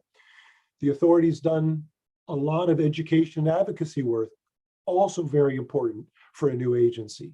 And as Joyce mentioned, in the old days in Kenya, I understand it was very common for people to talk about pricing, competitors to talk about pricing. It was expected, and through some trade associations, it was even organized. And so they had to be shaken from that. And the way to do that is not to just start throwing people in jail, but it's to talk to them and explain and go out to the communities and meet them in their offices and put on shows and release documents. And that's the sort of thing that the authority did. The authority also realized very early, I think, that it is really it's an important part, maybe the most important part, but it's still just a part of the overall competition policy environment in Kenya. And that is to say, sectoral regulators also have significant roles to play. And the authority recognizes that and has now signed MOUs with the central bank and the communications authority and the public procurement authority and others, because they want to recognize that they have shared responsibility in some areas for those. And as well, the authorities recognize that it can benefit from cooperation with other countries, and it signed MOUs with a number of other countries, including Japan and China and South Africa. So when you compare the law to other jurisdictions, it really is a solid law. It's very modern in its look. As I say, it's got the major sections. You can tell it was inspired by other laws. I think the South African and European most obviously, but maybe there are little bits of hints of a few other countries in there. But just to have a law is not enough. Many countries have passed competition laws, particularly in the developing world, and they don't devote any resources to it, and maybe don't even bother to create an agency. And so it goes nowhere. But for Kenya, it's definitely gone somewhere. One thing that I found encouraging is that when there have been problems or new challenges that required legislative attention, the authority's been able to get that attention. It makes me feel like it's highly respected within the government of Kenya. I can just tell you, in Canada, to get any kind of amendment before Parliament that relates to competition is just brutally painful. It's all kinds of consultation back and forth with public servants and fighting to get it on the legislative agenda, and constantly kicked off because something more important seems to come up. But when Kenya's when the authorities identified issues that need addressing, whether it's amendments to clean up bits of the act or incorporate exciting new provisions like buyer power, it seems to be able to get the ear of the government and the legislature, and I think that's terrific. The authority has also provided a lot of leadership on the African continent. Really, Kenya and South Africa are the two leaders of competition policy in the continent. I would say, well ahead of the other agencies, far ahead of some, and they're in a sense the parents of the African Competition Forum and continue to provide significant leadership there. And I think they're to be credited for that. Obviously, everybody's struggling for resources, but it's a huge public good when you can contribute to these kinds of organizations. So I think a lot of the competition policy ecosystem is falling into place very nicely in Kenya. You've got the good law, you've got a good authority, you've got a very quickly trained up professional bar. It's very impressive to me and somewhat humbling to see how quickly lawyers in Kenya learned about competition law and became highly skilled. And when I sort of look around the academic community, it's a little bit slower. And so one of the things that we were trying to do at Strathmore is to encourage more education on the business economic side, but to the extent we can help on the law side as well, to get academic professionals thinking about the big problems of competition policy and helping position Kenya for further growth in that area. Finally, just a minute on challenges I've seen. Well, a few. The tribunal was kind of slow to get up and going. And that everybody kept wondering what was happening with that. It seems to be up and running now, but they had, trouble getting appointments, and then they expired and they had to make new ones. Joyce, I think, mentioned the challenges with the initial merger regime when you suddenly have to review all mergers, even small ones, before they can go ahead. That's kind of a problem. I think India did the same thing with its competition law and suffered the same sort of way with a flood of work, busy work to do, small mergers. And so you need some way to exempt them. One approach is just to require them to notify, but let them go ahead.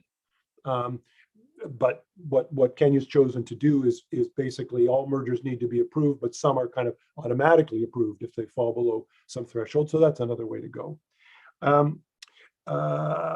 The tribunal did knock back some of the authority's initial decisions. I don't consider that a bad thing. That's just the growth of the other arm of the competition environment regime in Kenya.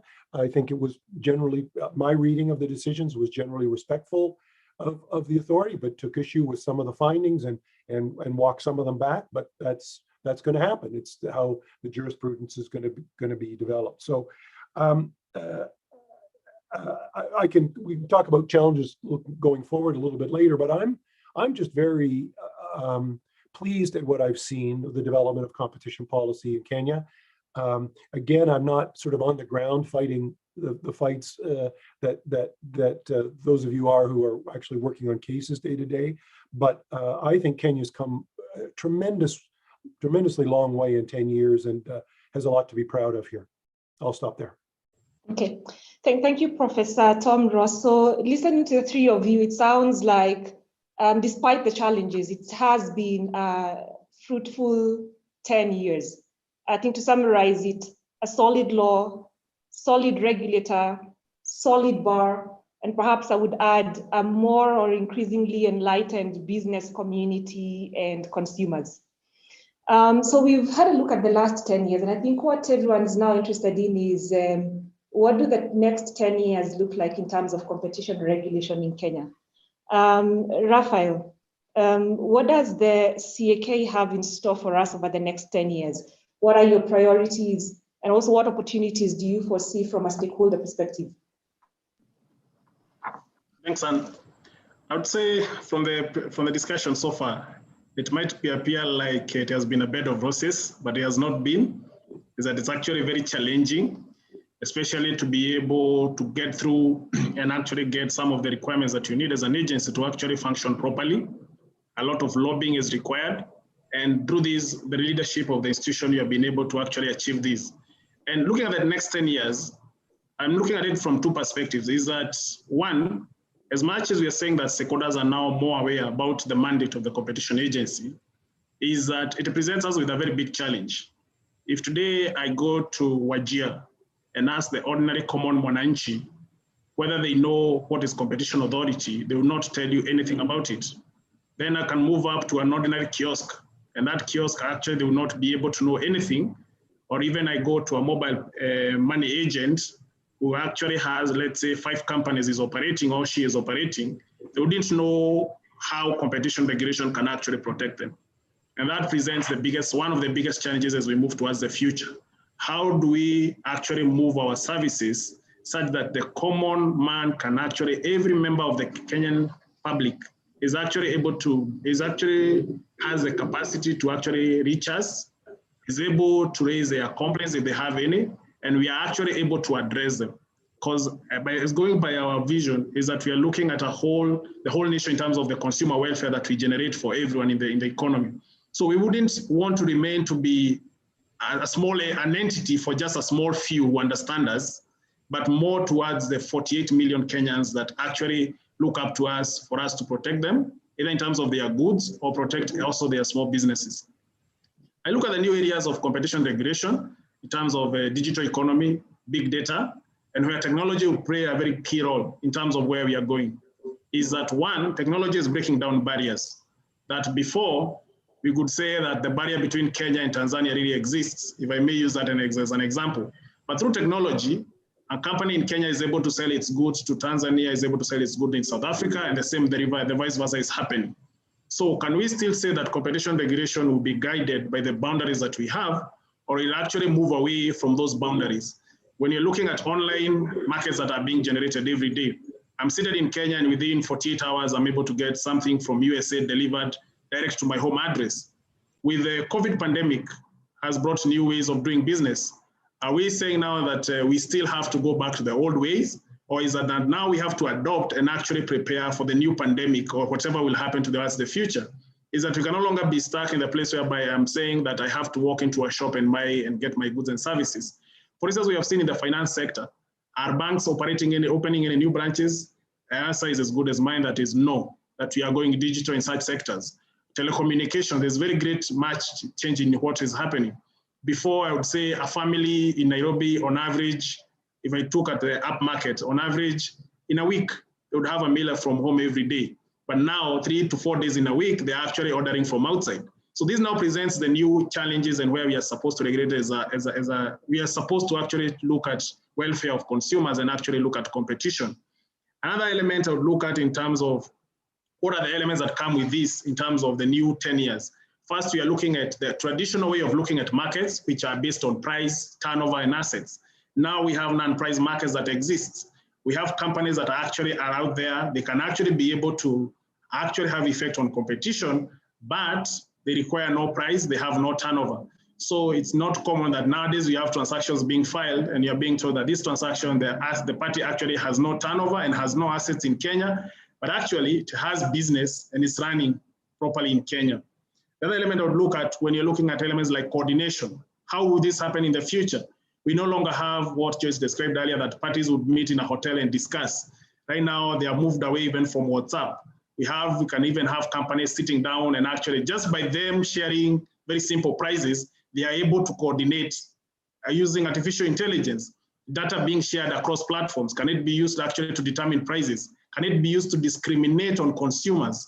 So all these elements present the new challenges that we are seeing as an agency as we move towards the future where regulation is going towards. And our approach, we see this as an opportunity. One, technology is presenting a good platform for us to simplify how we do things. First, it is enabling us to reduce cost. For instance, like now, the summit we have. Before, I believe this would go into hundreds of thousands of dollars to actually bring in panelists, sit down in a whole auditorium and plan this. But now we are able to communicate globally. So one element is that one technology will help us make easier how we deal with the agencies and regulation in terms of competition. Two, it will also help us in actually passing knowledge and wisdom to other agencies and also with other stakeholders. And three, it will be a key role in terms of how markets are assessed. We can no longer sit down and actually be going through a price list and see who did send what, who talks to who. And I need just to run a few algorithms and I'll be able to pick out what are the trends in this market and what are the areas that require our attention. And the other thing is that with technology and then now the borderless form of doing business, we are going to a level where there will be requirement for more collaboration. For instance, a business operating in Kenya and also operating in Africa is that we cannot sit down as a regulator and say we are able only to check the impact of that business on the Kenyan market without having seen what our decisions impact on other jurisdictions. And how is the business being structured? The headquarters are in Mauritius. The board normally meets in London. In Canada is where the servers are located for the business. And now actually the product and the service is offered here in Kenya. So with that global network is that we have to work closely with other agencies. There also be need for more global integration. In terms of can we still stick to the point where as a regulator, we are looking only as Kenya at its own boundaries, or are we looking at more global integrated competition regulation such that it's much easier for us to look at some of these elements like now on online markets. For instance, there are very few online markets that are just pegged on Kenya. So the next 10 years presents very good challenges. First is to how do we actually reach out to the common man, because that is what we are targeting it at, that we ensure that every common Kenyan understands what competition law is about, and we are able actually to reach out to them. Two is how do we now regulate the new markets that are coming up in terms of big data, digital economy, and the likes. And a key factor to achieving this, to be able to do this, is actually we are focusing more towards research. that we don't want just to go to a point whereby we are making decisions, we are starting to look at markets and just saying we need new rules in this market, we need new laws, we need this. And these were now the kind of panels we have, the kind of stakeholders we have, the lawyers we have in the summit. We are being called upon. What is the kind of research you are doing to actually grow towards this field, such that as we are making new regulations, we don't come up just with laws and policies that actually just sit there and they are not being implemented. There are actually laws and policies that not only help business grow, but also create an environment whereby entry and also innovation is actually nurtured in the economy. So it's upon all of us to come up and actually think that the next form of kind of legislation that is being developed, the kind of regulations and how market will be regulated, is not only pegged on what someone says, it sits down and actually comes up, oh, we need a new law to determine how are we doing this in our price markets. No, it's based on pure well-done research that can actually justify that we need to check on X, Y, Z that is happening in this economy. So research will play a very critical role as we move forward towards the regulation in the next 10 years. The other key factor that will be there, and I've alluded to it in terms of collaboration, is that all of us have to work together in terms of both the regulator and also the practitioners that are there.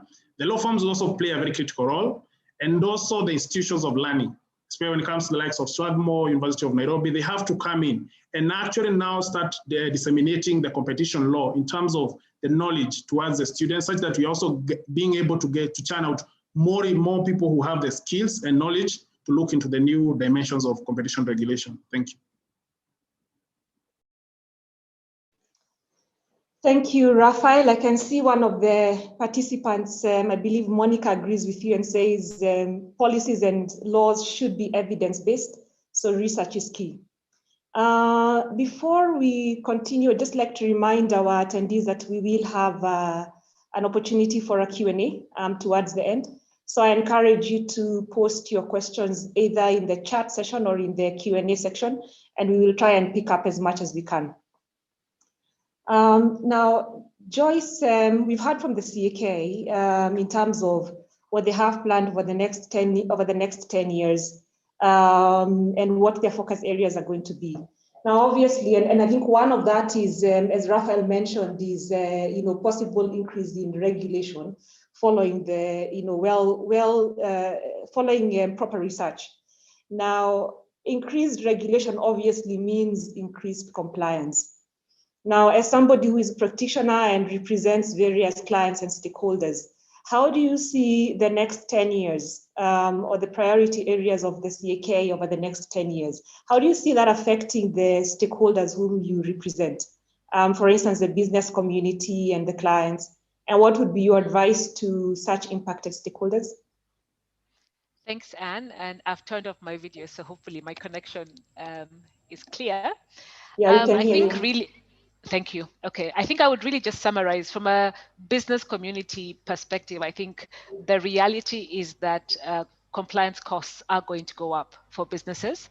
I think that's good news for you and I, Anne, but maybe not such good news for the business community.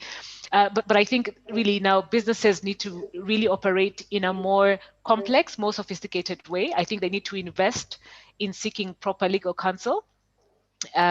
Perhaps doing more compliance audits, ensuring their policies speak to the regulation and the existing legislation, and just ignorance is not a defense anymore. And I think business has to be aware that they have to perhaps even just put aside a budget specifically for competition compliance, because we can see that it's going to get more and more. We're going to see more and more enforcement from the CAK. And then I think, just for everyone, I think everyone's aware probably, but the Competition Authority has an advisory opinion process, which they sort of entrenched in the rules that they rolled out in 2019. So again, perhaps also we are likely to see more engagement between business community and the CAK. In terms of, because a lot of these areas of law are also kind of nascent and developing. Raphael has mentioned the digital market space. So I think there's an opportunity also to engage with the regulator to also be involved in the thinking and to contribute to the thinking of enforcement of the competition law. In terms of opportunities, if I could just add a comment on what Raphael has said, I think I think at least for the clients I represent, I think there's a huge appetite to be legally compliant. But one of the challenges in that respect is legal uncertainty. So where Raphael alluded to the fact that there's going to need to be even more interaction with other regulators. So I think there is going to be a need for if CAK has to interact or come up with policies with CA or with KEBS or with other regulators, I think it's important that those are done with thought and that they're done in a way that creates legal certainty and legal clarity for business community to be able to comply. And also, and this is a comment I make every time I have an opportunity to engage with Raphael, is we need the authority to be more transparent in how it's making its decisions and sort of publishing detailed decisions, because we want to understand what is the economic analysis that was done, what's the degree of harm that was identified. And I think that kind of detail is very helpful to stakeholders to really understand what goes into the decision making and how that would impact their activities. And then perhaps just to comment again on digital markets, because Raphael mentioned it, I think one of the things that concerns me sometimes we need to avoid a situation where we cut and paste approaches from foreign countries without Kenyanizing them. So for example, if you look at the digital market space, the key issues include data, competition law, consumer protection law, and big tech. And in Kenya alone, we now have a new Data Protection Act, which has created the Office of the Data Commissioner. Then we have the Competition Act, which regulates both competition and consumer protection. And then we have the Communications Authority, which regulates telecoms and big tech. So you can see that there's going to be a need for a number of regulators to work together. And really, I guess my appeal is that those regulators work together and do so in a way that doesn't sort of hinder the development and innovation and effective markets through creating legal uncertainty as to what is required by law. Thanks. Thank you, Joyce. So what you're advocating for is a harmonized approach that minimizes uncertainty for the business community. Yes, ultimately, and perhaps, if I throw in there the ESC and COMESA as well, just noting that again, Kenya is not operating in a vacuum, so there's also the regional dimension that has to be thought about, and so yes, legal certainty is key. Thanks. Okay. If I may just add to that, the recent ratification of the African Continental Free Trade Area Treaty, AFTCA, which also has or advocates for a competition regime across Africa. So the need for harmonization across the various regimes, I think, is very important. Now turning to you, Professor Ross, in terms of what you've heard from Raphael as well as Joyce, with regards to the next 10 years of competition regulation in Kenya in the focus areas, and based on your international experience, I'm interested to hear what are your thoughts. Where do you think the Kenyan regime should be focusing on? Do you think we are on the right track? Are there things that you think we should be doing differently? Or what sort of challenges do you foresee in Kenya, and what can we do to overcome them? Yes, thank you. Well, I really enjoyed what both Raphael and Joyce said, and I would just largely agree with what they've said. I mean, the first thing that I would like to see going forward is kind of more of the same, in the sense of the authority taking cases in a variety of areas when it can build good cases. Now it's entering its second decade. Maybe it pulls back a little bit from advocacy efforts and accelerates more into casework. Now, I do take Raphael's point, however, that the law still may not be very well understood in a lot of the country, and that's got to be super important. And so that you can't stop disseminating that kind of information. But to the extent that advocacy with professional organizations, people that should know by now, maybe you can pull back on that and devote more resources to enforcement. I heard Joyce on her point about providing more details of decisions. That was kind of also on my list of things. Now that's a normal academic complaint. Just tell us more, tell us everything about what you're doing. So, but you heard it from Joyce too. So maybe it has a bit more force. You know, it's really stunning when you look at the tribunal decisions in terms of the amount of information in there about the market and what was going on and what the parties argued, compared to, you know, the short summaries that the authority does. Just stunning in difference in terms of trying to figure out where the law was going, where the analysis might have hit the right notes and where it might have gone wrong. It's sort of hard. Now, I understand the Canadian Competition Bureau is terrible at this too. Every once in a while, if there's a case that's particularly interesting because there were sort of novel issues in it, they will maybe go to the trouble of doing a 2 or 3 page sort of note on it. And, you know, that still is too small to me, but at least it's something. So maybe the Competition Authority can do a little bit more of that. One area that I don't know whether this is really for the lawyers to talk about, but as a non-lawyer, it struck me as a bit odd, and I thought business must want some guidance. Is the Kenyan law, as I understand it, almost all of it can be enforced criminally or through administrative processes. And if I was a business person, I'd kind of like to know which way the enforcement body is going to go here. Now, you know, most jurisdictions that I'm familiar with, well, some of them, all competition law is administrative, like the EU. Right, so there's no issue there. In countries like Canada and the United States, there are sections carved out to be criminal, but it tends to be a kind of the naked price fixing kinds of cases. And so, you know, if you're doing that, you're subject to criminal prosecution. Not always, but you could be. And people know that, but they also know mergers would never be criminal, abuse of dominance would never be criminal, and so forth. So it seemed to me that it would be that one sort of guidance document that I haven't seen produced is something that would say, and maybe I just missed it, this is how the authority decides which way to go, and it probably would involve the DPP, since that office would have the authority in the criminal prosecutions, maybe a joint statement about how you want to manage these paths, and maybe even legislative change that says you only get one kick at it. If you failed on the criminal, you can't then do an administrative or something like that. I mean, the Canadian law has some provisions like that where the Competition Bureau has to choose one path or another. So that was just one place where, further to Joyce's point about sort of clarity on some things, that was something that was on my mind.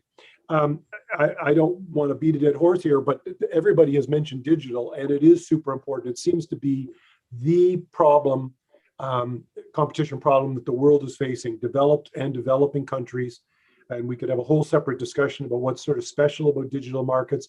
I think there's been a feeling that because digital is in the sort of tech space, we should keep hands off and let those creative people innovate, and we don't want to stifle that. And that's true and good. But now I think there's a little bit of a day of reckoning where we sort of said, well, look at the power Facebook, Amazon, Apple, how those companies have. Did we miss something? Should we have been applying the tools we had along the way?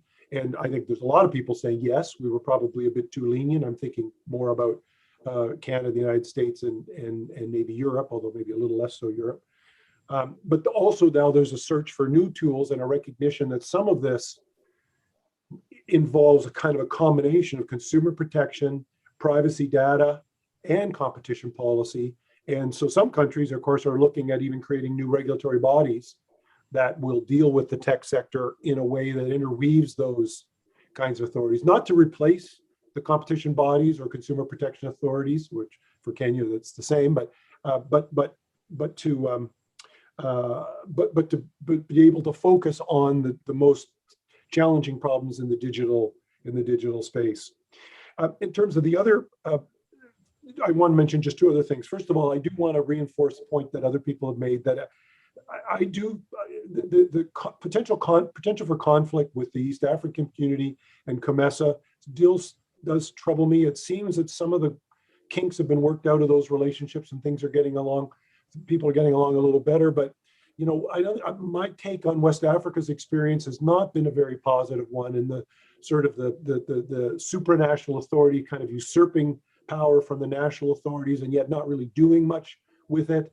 You know, when Kenya's, to me, my mind, doing so well, I would hate that to happen to Kenya. So I would always be keeping my eye on those regional authorities.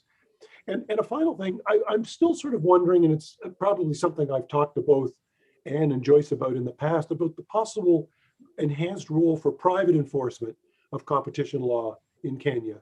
I understand from discussions I think I've had with you that it's possible the Kenyan Constitution would allow it, and there have been some actions in court that look a little bit like private enforcement. That's become a major player, obviously in the United States, but also in Canada, and it's growing in Europe, and it provides just another vehicle, another way to get, in a sense, resources into competition enhancement and get kind of restitution or damages paid back to victims of harms, and releases the competition authority to sort of focus on those kind of cases that really have a broad impact and involve significant policy implications, policy decisions. And so I wonder whether the next 10 years could see the development of a bit more robust private enforcement regime. I know the Kenyan system I don't think is conducive, allows contingency fees for lawyers, which propels a lot of these kinds of actions in Canada and the United States, but there may be other mechanisms to do that. So I'll stop there. I've said enough, but thank you. Thank you, Professor Tom Ross. A lot of very useful insights coming from you. I think some of the key ones that you've mentioned, which we've also struggled with when we are advising clients, is the dual, the criminal element in competition law vis-a-vis the administrative or the civil element. And we've seen a lot of clients being averse to, for instance, coming forward or settling with the CAK because they're afraid that in future they could be facing criminal sanctions, as well as the regional regulators and the need to harmonize that in order to avoid dual regulation in competition law, which can be more deterrent than helpful. I can see we have a number of questions from the attendees. I'll try and pick up on some of them. Let me start with, I think there is Khalif, and I think I would pose this to Raphael. What is the role of economic evidence in CAK's overall mandate? And he's asking this question because of the recent Carrefour case. And he believes what was glaringly missing was the economic evidence backing its findings on abuse.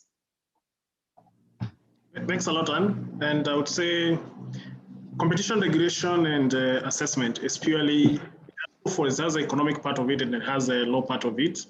And it's one area that has always presented a big challenge. When lawyers and economists sit together, they will see different pictures of the same coin. But we have to reach a balance. In terms of like the case you are referring to about Carrefour, just to be very brief, is that the key element you first of all look at is the presence of buyer power, which economically is both a positive and a negative. I'll give why it's a positive. In terms of, for instance, you find a merger of two companies coming together and some of their customers can be able to exercise, some of their customers are able to exercise buyer power. It's actually a positive thing, such that the companies coming together might not be able to increase prices. Since if at all they dare increase the prices, their customers can be able to push the prices down. Because they would say, look, I'm negotiating for you, let's say 80% of your business is with me, so I'm negotiating for better terms.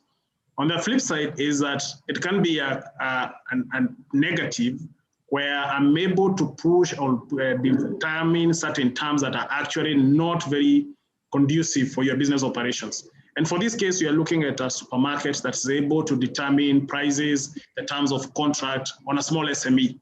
And actually, if this SME was to try to get somewhere else to supply their goods, they would actually be unable to do that because they had come in, they had started doing their business, and they were mainly focusing on this one large retailer to be able to pursue their business interests. So therefore, for us, that economic evidence plays a key role. From the beginning, you have first of all to determine, does this party actually have buyer power or not? So it will not be just the ordinary transaction between a buyer and a seller, which would end up being more of a consumer issue rather than more of an issue whereby you're finding, I'm able to dictate terms because of the volumes from which I buy or your reliance on me to sell your goods and services. Therefore, the economic analysis can never move away from any assessment of competition. And that's why it also presents a big challenge as we move towards the future in terms of how do you now review places where there are no prices, then the markets are global, then you don't have a centralization of one market. So economic analysis plays a key role in any decision. And just a small write down on what has been raised by Joyce and Professor Tom, they're very good areas, and we are actually trying to be more open, especially in terms of our decisions. I believe in fact, our legal team is actually currently coming up with a journal. We're also planning on developing a whole digest. The summit is actually timely. We're also celebrating our 10 years very soon. So we are coming up with a journal on all the major decisions that have been made. And in the same breath, we're also trying to come up with a law digest to cover major cases and the determinations that have been made on them. And a challenge that I would pose to our stakeholders is also in terms of how they request for confidentiality on some of these items. We have seen instances where even parties have sought confidentiality on a whole application letter. Now we wonder whether we will even grant confidentiality to actually our own addresses that have been referred in that letter. So it presents a very big challenge for us. And this is an area where we are looking more towards relating better with stakeholders and actually being able to actually allow us to use the information they have provided to us to be able to share the same information. That's the decision is not actually, the main purpose is not actually to disclose the information to competitor, but actually help show that the decision was made in the right manner, and also the companies would appear that they are operating in the right manner in the market, and that nothing is hidden on how a decision was made about the things. Okay, thank you, Raphael. And I think also in response to the question that was posed by Mr. or Miss or Mrs. Khalif on the economic evidence, I think it goes back to also what you alluded to earlier on the need for more research and data. Because I think one of the challenges in Kenya is the lack of economic data. So I think research on such areas of law would come in handy to enable the authority to make more informed decisions. We have a question from Mungai Kiari on big tech. I think I'll pose this to Professor Tom Ross. So on the big tech question, would breaking up the big tech firms be a viable solution to reining in the anti-competitive practices? And if not, what would be a more effective solution?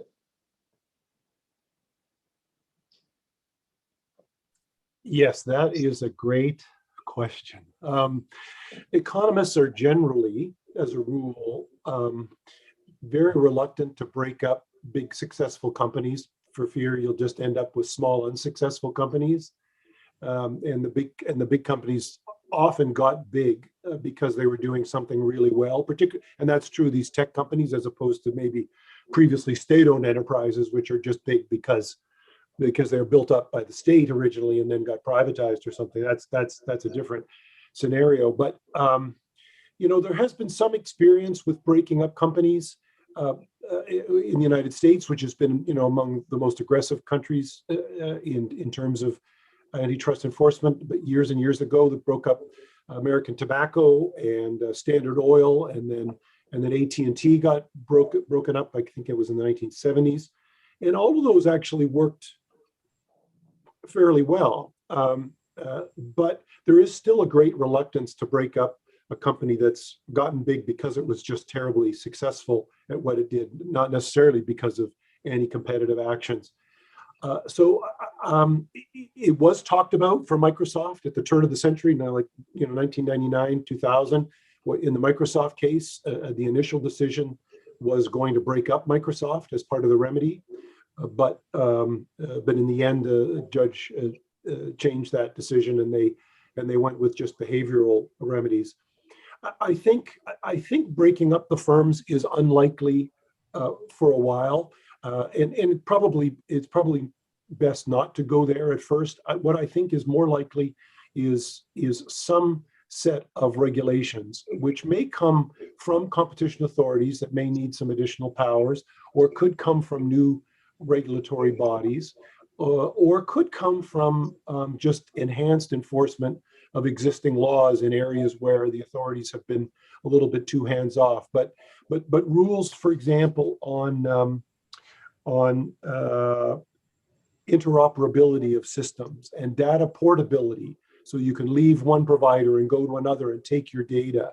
The open standards so that new firms can enter a market and can have easy access to the technology in there, and maybe a more careful review of mergers of firms that are very small. You probably know there's a lot of concern now about all the mergers that firms like Google and Facebook did, hundreds of mergers, that a lot of them were really small firms that barely registered before the merger authorities, but the cumulative effect of those mergers may be to further deter substantial new entry into markets. And so I suspect that what a lot of countries are going to look at is some kind of non-structural solution, meaning not breaking up the firms for now.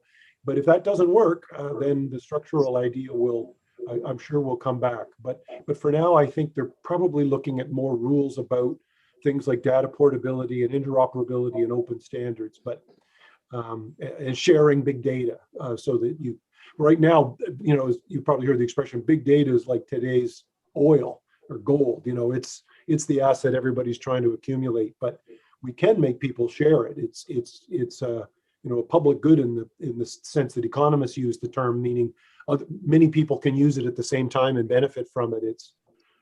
It may be that part of the solution is making data more generally available. Okay. I hope that helps. Thank you, Professor. And I think the comments that you've made are relevant not just in the global tech space, but also in the Kenyan space, where there have been questions raised about the level of competitiveness in the telecoms industry in Kenya. There's a question here, I believe, for Raphael. Does a situation such as when an institutional investor, such as a private equity firm, has a significant shareholding in several companies in the same industry, such as banking, pose anti-competitive risks? If so, how should the government address the same? Thanks, Anne. And I'll cover this from a perspective of the competition regulator, whereby one key thing we have done is we have provided general clarity in our competition general rules on how to handle PE funds and where we determine control. So there are various elements that will come in for PE funds and how they are investing. For instance, you'll find there are certain funds that actually, and not only PE funds, how certain investment companies actually make their investments. Some will invest through various vehicles, others will invest through vehicles that are related. So it is more on a case-by-cases approach, because as much as I go, like, for instance, to a PE fund's website and find that they have said they have investment in these 10 companies, and the competition regulation, I have to look at, one, where do they exercise control? Two, of those entities, which ones are maybe, for instance, they had said they maybe just lend the company a loan, and then after that they exit, there's no shareholding or anything. So are there elements of indirect control from the facility that has been provided? And then the other three key factor I would look into is, are there any interrelations in terms of how they are managed and how funds move around? But overall, if you look globally, what has been the perspective is that there is more inclination towards looking as a PE fund as one entity, looking into terms of how the management partners are appointed for each and every of the fund. But also you have to look at the element of whether a certain element of fund, let's say fund one or fund two, has actually come to a conclusion, and therefore we are no longer looking at the investment that have been done before when looking either at thresholds or actually the impact they have on competition. Thanks. Okay, thank you, Raphael. Just on the same topic, because I know you and your firm also represent quite a number of PE funds. What is your experience with regard to PE funds? Do you think the current regime is appropriate, or do you have any suggestions on what could be done to make it maybe a bit easier for PE funds in terms of competition regulation? Thanks, Anne. I mean, we've had this debate with the CAK, and actually we commented on their draft regulations in the hope that we could give a different perspective, because I think the perspective we've used in the past, and at least the one that the CAK accepted in its youth, in its earlier days, was that you could sort of control doesn't necessarily rest with the GP. The control would be viewed as resting with the investment committee. And there were nuances because not all PE funds sort of operate in the same way. So I think what we were pushing for was that the CAK must look at each PE fund on a case-by-case basis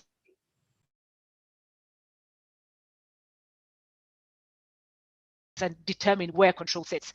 And I think the position now is that you must look all the way up to the GP and look at all entities that are controlled by that same GP, which is quite a broad approach. I think it does cause some frustration for a number of PE funds. Many of the times the PE funds themselves, they control portfolio companies but don't have day-to-day interaction with them. So even getting financial information from them is problematic. So the approach at the moment, I think it's very broad. It's not an easy one to comply with in all instances. So yes, I mean, it's something which perhaps it's a conversation we must continue with the authority to see if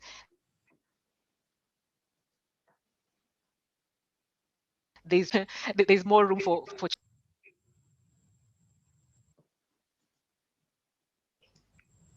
I think we may have lost Joyce. I hope you can all still hear me. Unfortunately, we've run out of time, and I would just like to thank our panelists for the very insightful discussions and for taking the time to share with us their experiences. Thank you also to our attendees for your participation as well as the questions that you've posed. I hope that you've all taken, one or two learning points or takeaways that you can take away from these discussions. I know we haven't had a chance to respond to all the questions, but you're most welcome to reach out to any of the panelists or to myself after this session, and we would be happy to respond to your questions. So without much of ado, let me now hand back to the organizers to take us through the next steps. Alan? Thank you so much, Anne. Thank you so much also to the panelists, Professor Ross. Much appreciation, despite it being at night. Thank you for taking your time to share with us and the attendees your knowledge and experience with Kenyan competition law. Raphael as well, thank you for the great insights. Joyce Karanja as well, thank you for that. And Anne, thank you. I couldn't thank you enough for being quite a gracious moderator and to help us learn about this topic. That said, we will take a short break for around 12 minutes before we begin the next panel at 11:45. Thank you so much. Ndegwa, I'll right to you. I'm joking.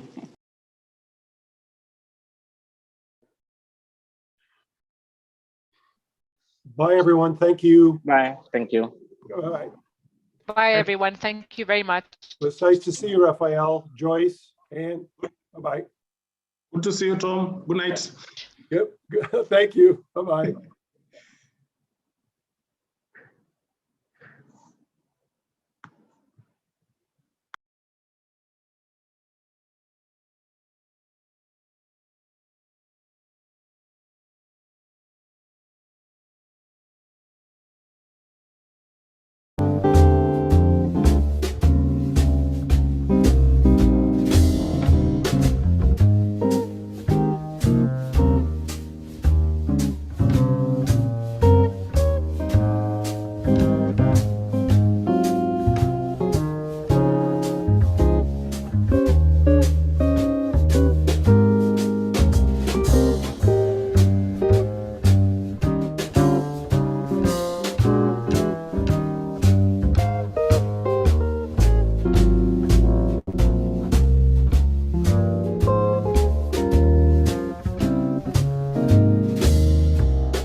Our apologies, we're just trying to get the moderator in. So in a few seconds, we should be starting.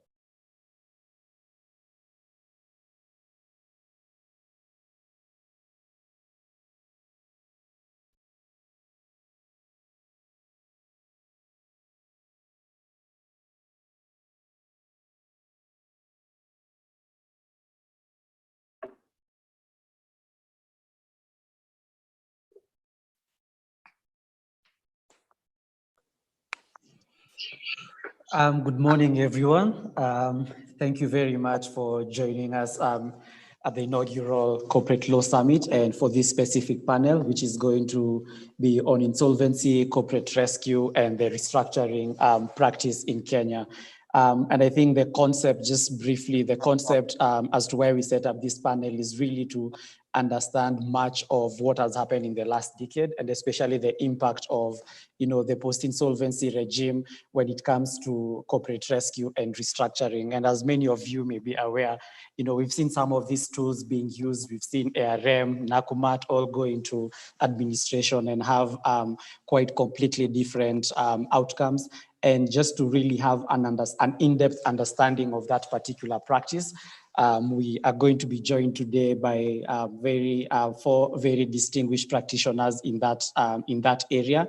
And this particular panel is going to be moderated by none other than Noella Lubano. Noella is a partner at Oraro and Company Advocates and a recognized dispute resolution and arbitration expert.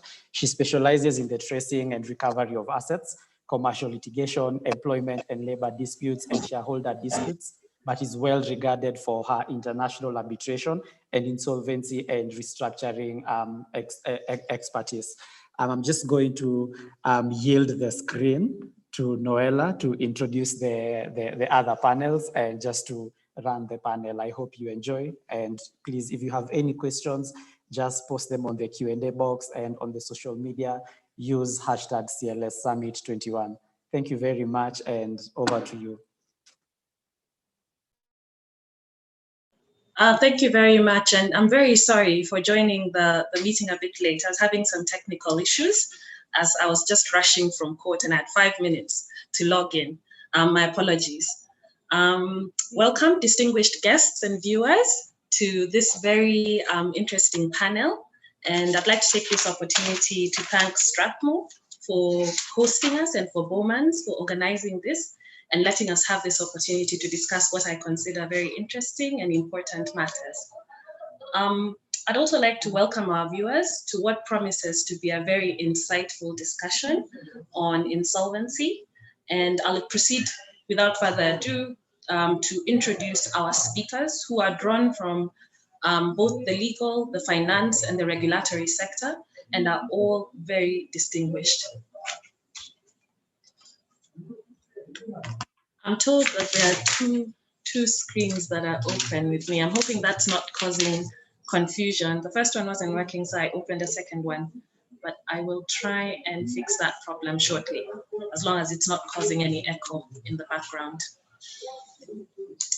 Our first panelist is Ms. Joyce Mbui. Joyce is our partner at Bowmans and a member of the Corporate Commercial Department. She specializes in corporate commercial transactions, capital raising, listings in the Nairobi Securities Exchange, and the establishment of corporate structures. She's a qualified English solicitor and as well as an advocate of the High Court of Kenya. She's a member of the Law Society of Kenya, and she's also a member of the Law Society of England and Wales. And she sits in the Technical Working Group for Insolvency Legislation that was set up in the Official Receiver's Office. Joyce is also ranked in Kenya's top 40 under 40 women in the Business Daily, which is a Kenyan leading newspaper. So welcome, Joyce. We are happy to have you on today's panel. Thank you, Noella. Our next speaker is no stranger to all of you who have been following insolvency in Kenya. This is Mr. George Weru. George leads PwC's business restructuring services in East Africa. He has over 15 years of experience in providing business restructuring and independent business reviews and insolvency services, and he has done so in various jurisdictions, both within Kenya, in East Africa, in Ghana, the Cayman Islands, as well as Mauritius. He's also a licensed insolvency practitioner, both in Rwanda and Kenya, and has overseen various complex cross-border insolvency matters. Prior to joining PwC, George worked in the Cayman Islands, where he was involved in a number of reorganizations of independent businesses. And also, he has provided services in both bank and hedge funds. He holds an MBA in finance from the University of Leicester, a Bachelor of Laws degrees from the University of Nairobi, and he is also a certified public accountant and a chartered financial analyst, that's a CFA, and he's a certified fraud examiner. If I was to go on, we would spend the entire day just talking about John's qualifications and expertise. So I will stop right there so that I can introduce the next panelist, but say Karibu Sana John, otherwise known as Baba Nuru. Thank you. Looking forward to engaging all of you. Thanks. Our third panelist is Mr. Desmond Odhiambo. I call him Des. Desmond is a partner at CDH Kenya, which is Clive Decker Hofmeyr, for those of you who don't know what CDH Kenya is. And he specializes in dispute resolution, insolvency and restructuring. And he's notable in insolvency and restructuring experiences, which includes advising Uchumi in the company voluntary arrangement, the administration of steers and debonaires, and also the winding down of Karuturi. He is also a qualified mediator and a member of the Chartered Institute of Arbitrators. And I must say he's also very young to have all these qualifications. So we welcome him and we also applaud him for all those achievements in such a short time. Karibu sana, Desmond. Thank you, Noella. You're too kind. So our next speaker is Ruti.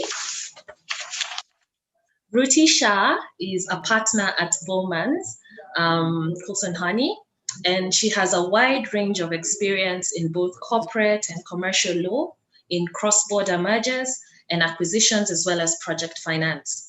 She's advised various institutional investors who are looking to invest in listed companies in Kenya, both in the real estate sector, and has been involved in large developmental projects, including where parties are undertaking joint ventures and where there are transactions involving international retail chains in relation to commercial property.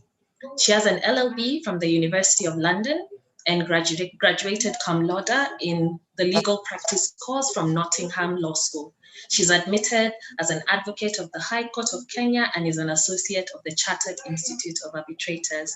We welcome Ruti. She's highly qualified and it will be interesting to hear from her because she has a lot of experience in insolvency in Kenya. Welcome, Ruti. Thank you. Last but not the least is Diana. You can give me a minute as I find her bio. Allow me.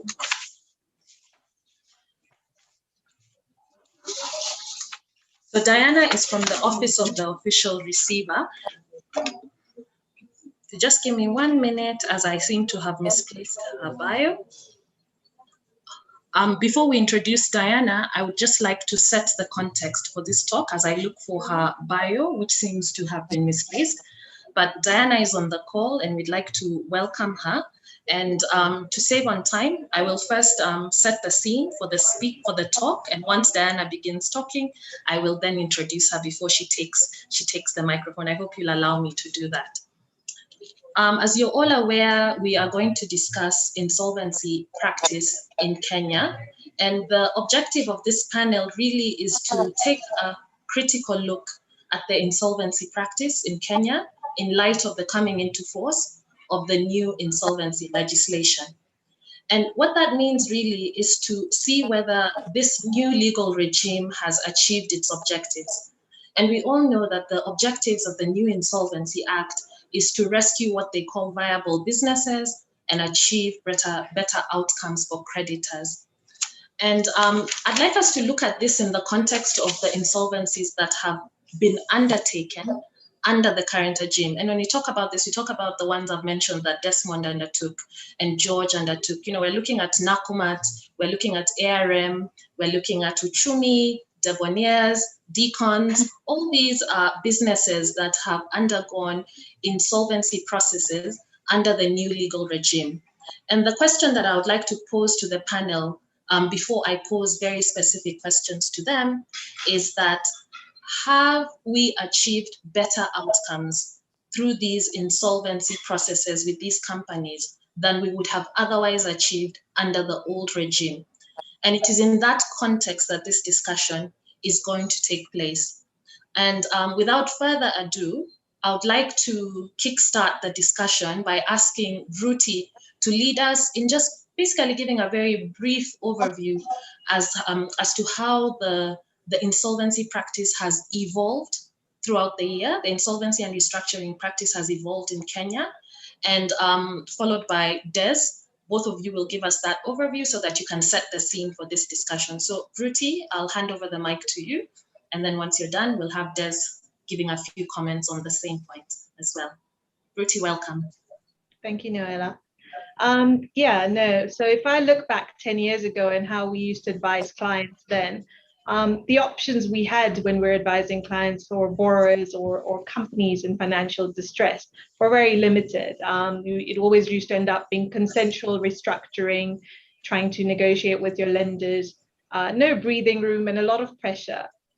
We did have some, I guess, sort of structures that were in place under our Corporate or Companies Act then, but again, not a very utilized tool. So what I can say that has happened in the last 10 years is there's been a dramatic change in our law, which was very much needed, especially if we look at how our economy has also changed in the last 10 years in Kenya. So I think it was very timely when the new laws came into place in 2015.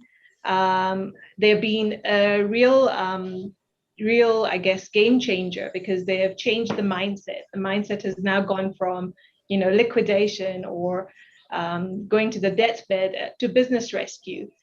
Whether that's been done successfully and how we are, I think we're going to have more conversations around it while we discuss it further in the next hour. But the practice has changed, dramatically for a couple of reasons. Like I would summarize: one, the business mindset change, the new, tools that are available to us now under the new laws that give these creditors or these companies in financial distress some breathing room, have really allowed us to optimize on them and restructure them. In the end, or rather to answer your first question, which was, has it changed the landscape? Has the outcome been better?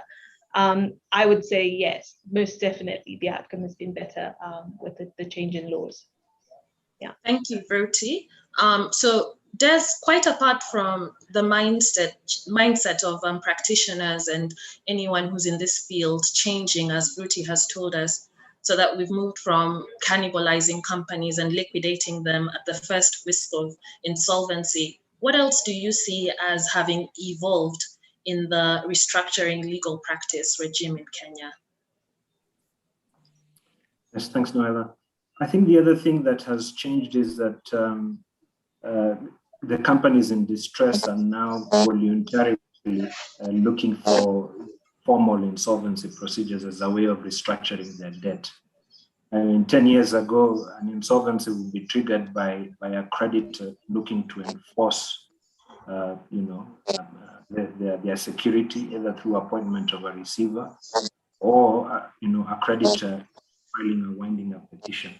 But now we are changing, whereby, companies or businesses that are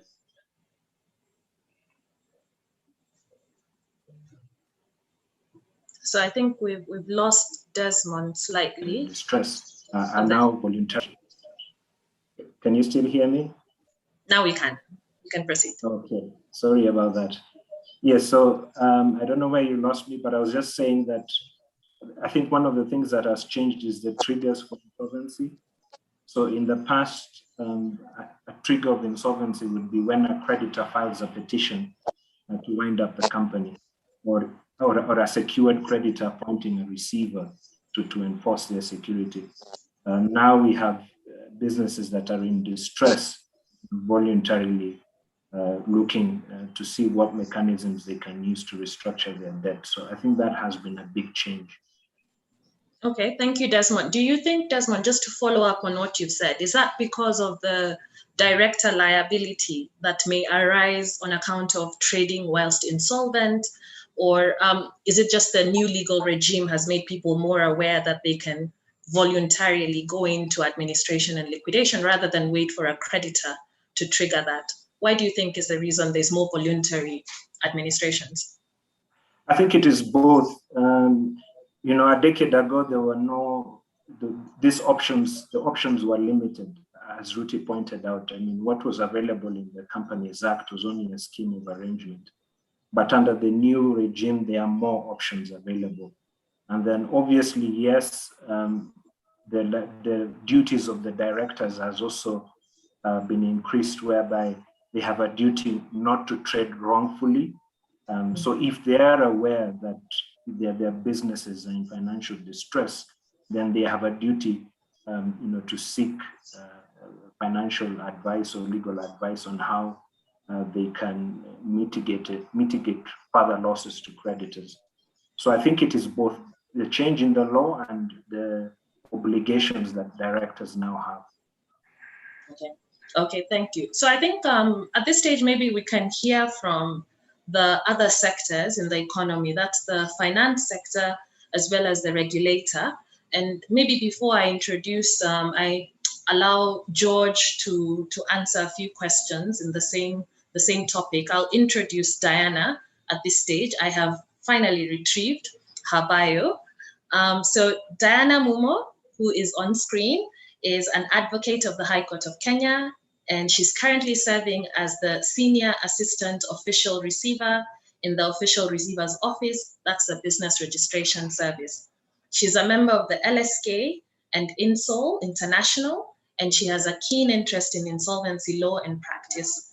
She's also been actively involved in the law reform agenda on insolvency for ease of doing business, and recently got a head of state commendation for her work in insolvency reform.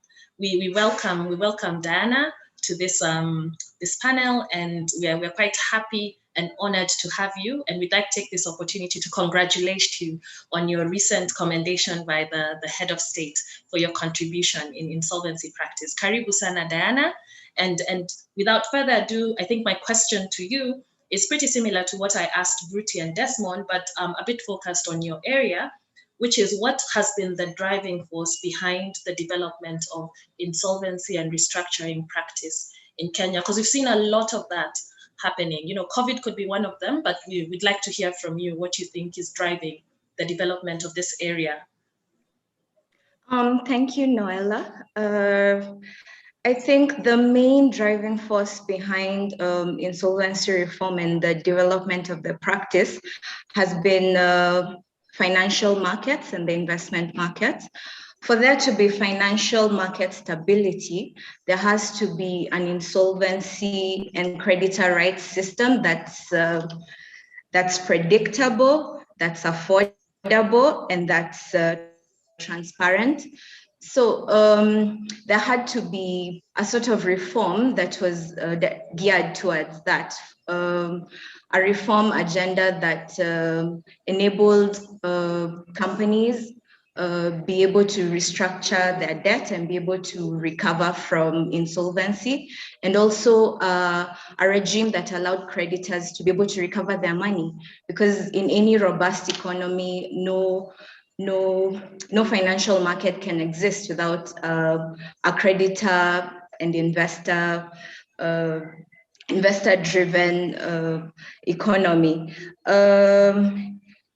There's also the fact that there was a sort of consensus in a number of countries, the ancestral member states, in making insolvency law to be sort of uniform in those member states. So the Ancestral Working Group 5 came up with the legislative guide on insolvency law, and Kenya as a member state created the Insolvency Act, guided by that insolvency legislative guide, and this has made insolvency law to work not only in our country but also in the member states of Ancestral. And in this way, insolvency practitioners, creditors are able to predict what can happen in our country, and also in the countries that have adopted the legislative guide on insolvency law. So, in other words, what I'm saying is that insolvency is in the middle of a robust financial market. And for a financial markets to work, there must be an insolvency law that actually works to help companies survive even when they're in financial distress. Thank you, Noella.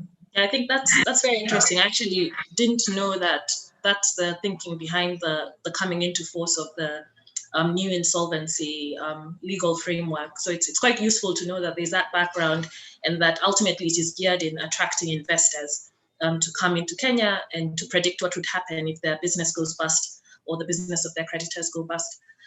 So we'd also like to ask George to give us a perspective from the financial side of things. What do you think is the driving force for the development of this practice in Kenya?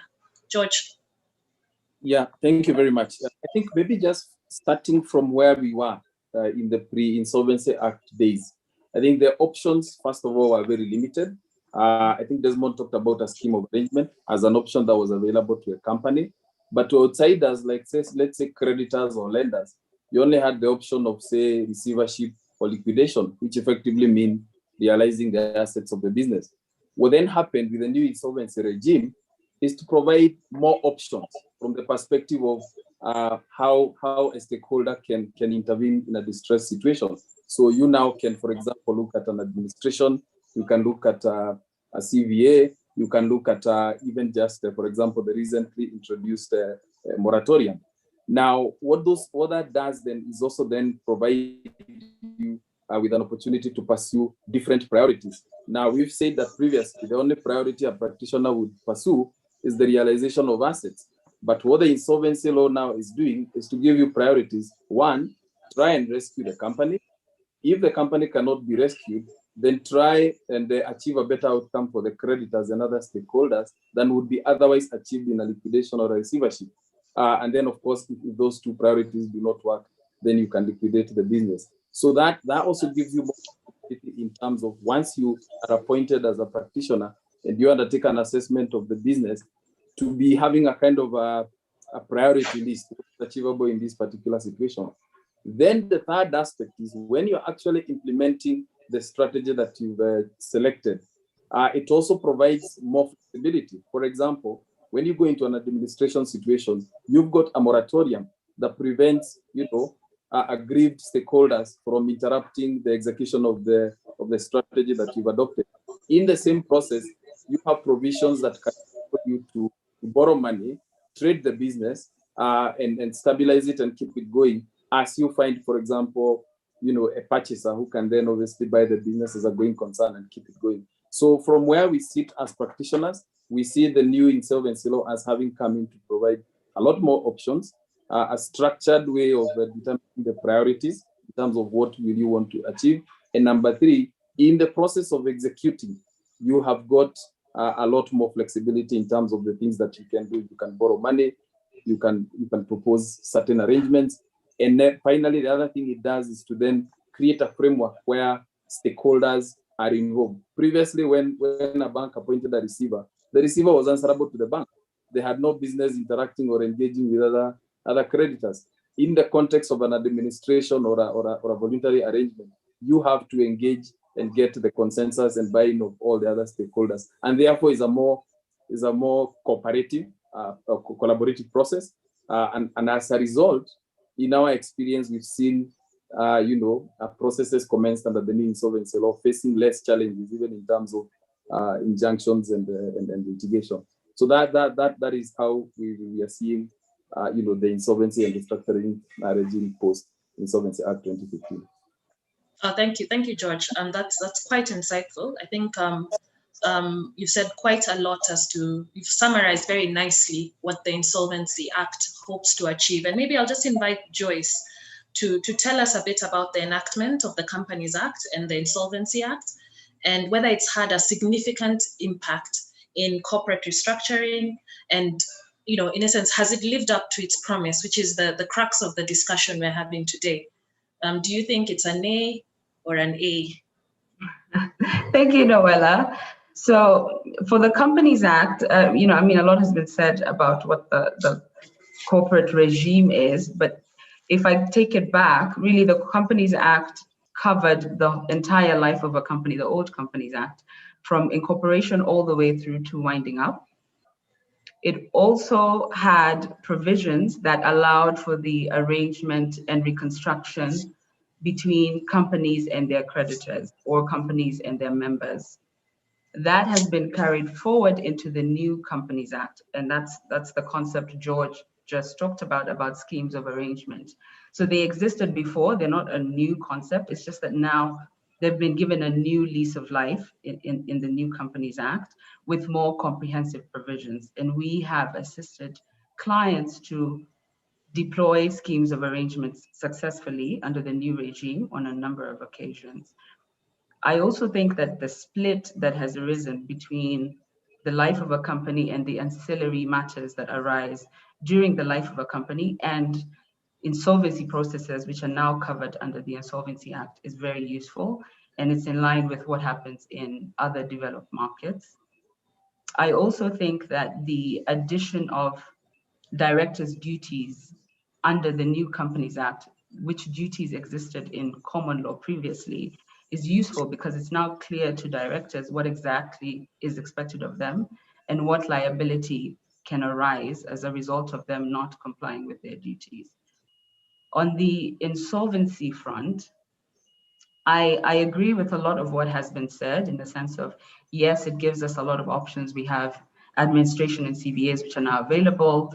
There's this concept of a pre-insolvency moratorium, which allows companies in financial distress of all sizes to apply for this moratorium where they can consider a business rescue plan. I also think the addition of what Des talked about, the wrongful trading provision acts as a sort of check and balance to ensure that directors do not cause unavoidable losses to creditors. But on the other hand, I do feel that the take-up of these business rescue processes has not been as high as we would have expected 6 years in. And that is, I think, for a number of reasons, one of which could be delays in implementation of subsidiary legislation to implement the act. The other reason, I think, is the fact that administration costs can be quite prohibitive, and that leads creditors to follow other avenues like receivership or like liquidation where it's appropriate. Yeah. I also think that the statutory moratorium is a great benefit of administration, but on the other hand, I haven't seen as big of a decline in court cases as perhaps I would have expected. I still think that there are significant court cases that arise in such administrations, and that interferes with the administration process. So I think it's a mixed bag for me. Okay, and just to answer the question in a single word, would you say there has been a positive uptake by the business community to this new legal regime, or there's been a negative? Just because of time, you can say yes or no. I would say there's been largely a positive uptake, but I still think there's a bit more that needs to be done to come up with solutions that are tailored for the Kenyan market, that consider the nuances of the Kenyan market. Okay, thanks. And I'll ask George the same question, really, to just briefly give us his view now from a financial perspective. Has there been a positive uptake from the business community from where you sit, or has there been a negative uptake? What would be your view, very briefly? Yeah, so in terms of uptake, I mean, that we can talk about some examples, like we alluded to at the beginning, that support the view that there has been some uptake. And to Desmond's point, not only uptake by lenders or creditors, but there are situations where we've actually been appointed administrators, by the companies themselves. So there has been. Has there been some success? I think that also is in the positive, because we've actually seen a quicker resolution of some of these matters than we previously had in the context of the receiverships. I'm sure Diana probably will have more records in terms of the cases that have been started, have been completed, or which already creditors have been paid, or companies have been sold as going concerns to other stakeholders. Now, to the extent that it hasn't been successful, what have been the reasons? In our view, it is not because of the law. In our view, it is because of other reasons. Number one, is the timing. I think the timing of intervention and decisive action, by stakeholders is a critical issue. And what you find is that sometimes by the time the stakeholders are taking the step to, intervene by way of an arrangement or an administration to rescue the business, it's too late. And the more you delay, the more you limit the number of options that are then left available. We have situations where we've had discussions with clients about seriously considering an administration type of a process so as to get the benefit of a moratorium and reorganize themselves. And they didn't do it. Ultimately, we found those businesses going into liquidation because then by the time they were taking action, it was already too late.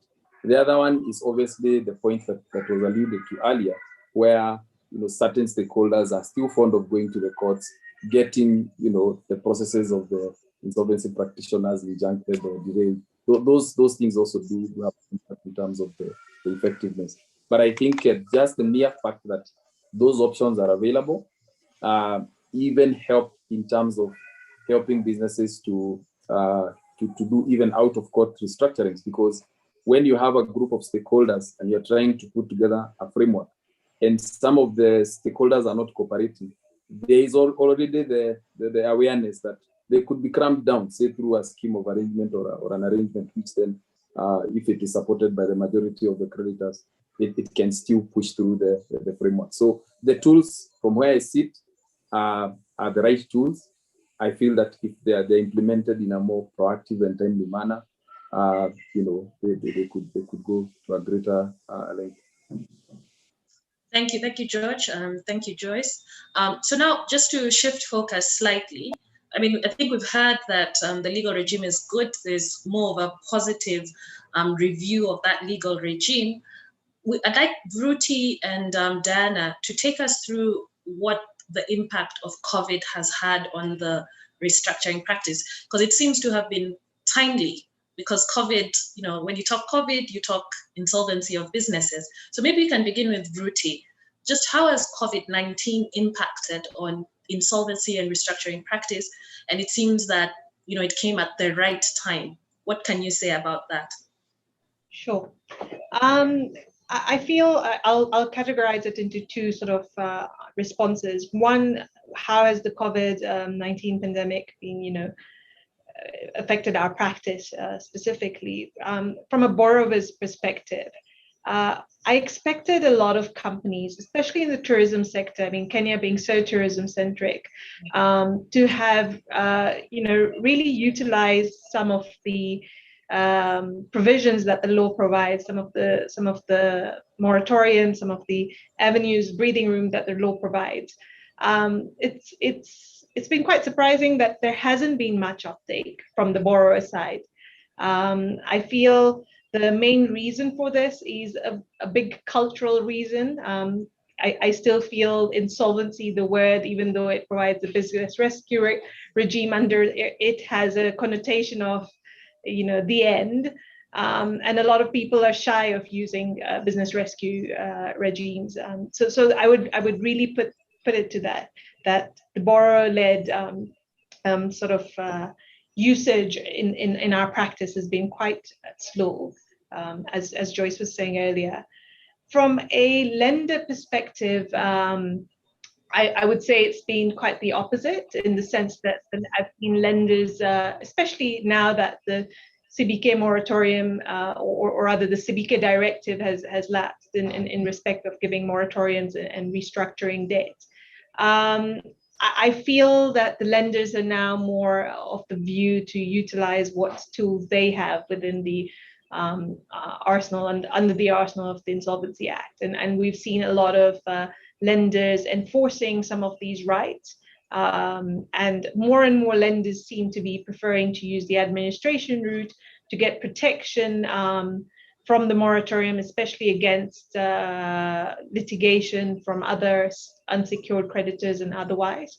And to be honest, in my personal opinion and from practice, I can say it has been quite a successful way for lenders to one, recover their funds, but two, also to give I guess some sort of organizational structure to the process of recovery, especially when there are syndicated lenders and many other stakeholders in the process. Yeah. Okay, thank you, Ruti. I don't know whether you agree, Diana, and maybe you can just tell us whether you've seen a change in the practice because of COVID. Has it impacted, the regulator in any kind of way? Thank you, Noella.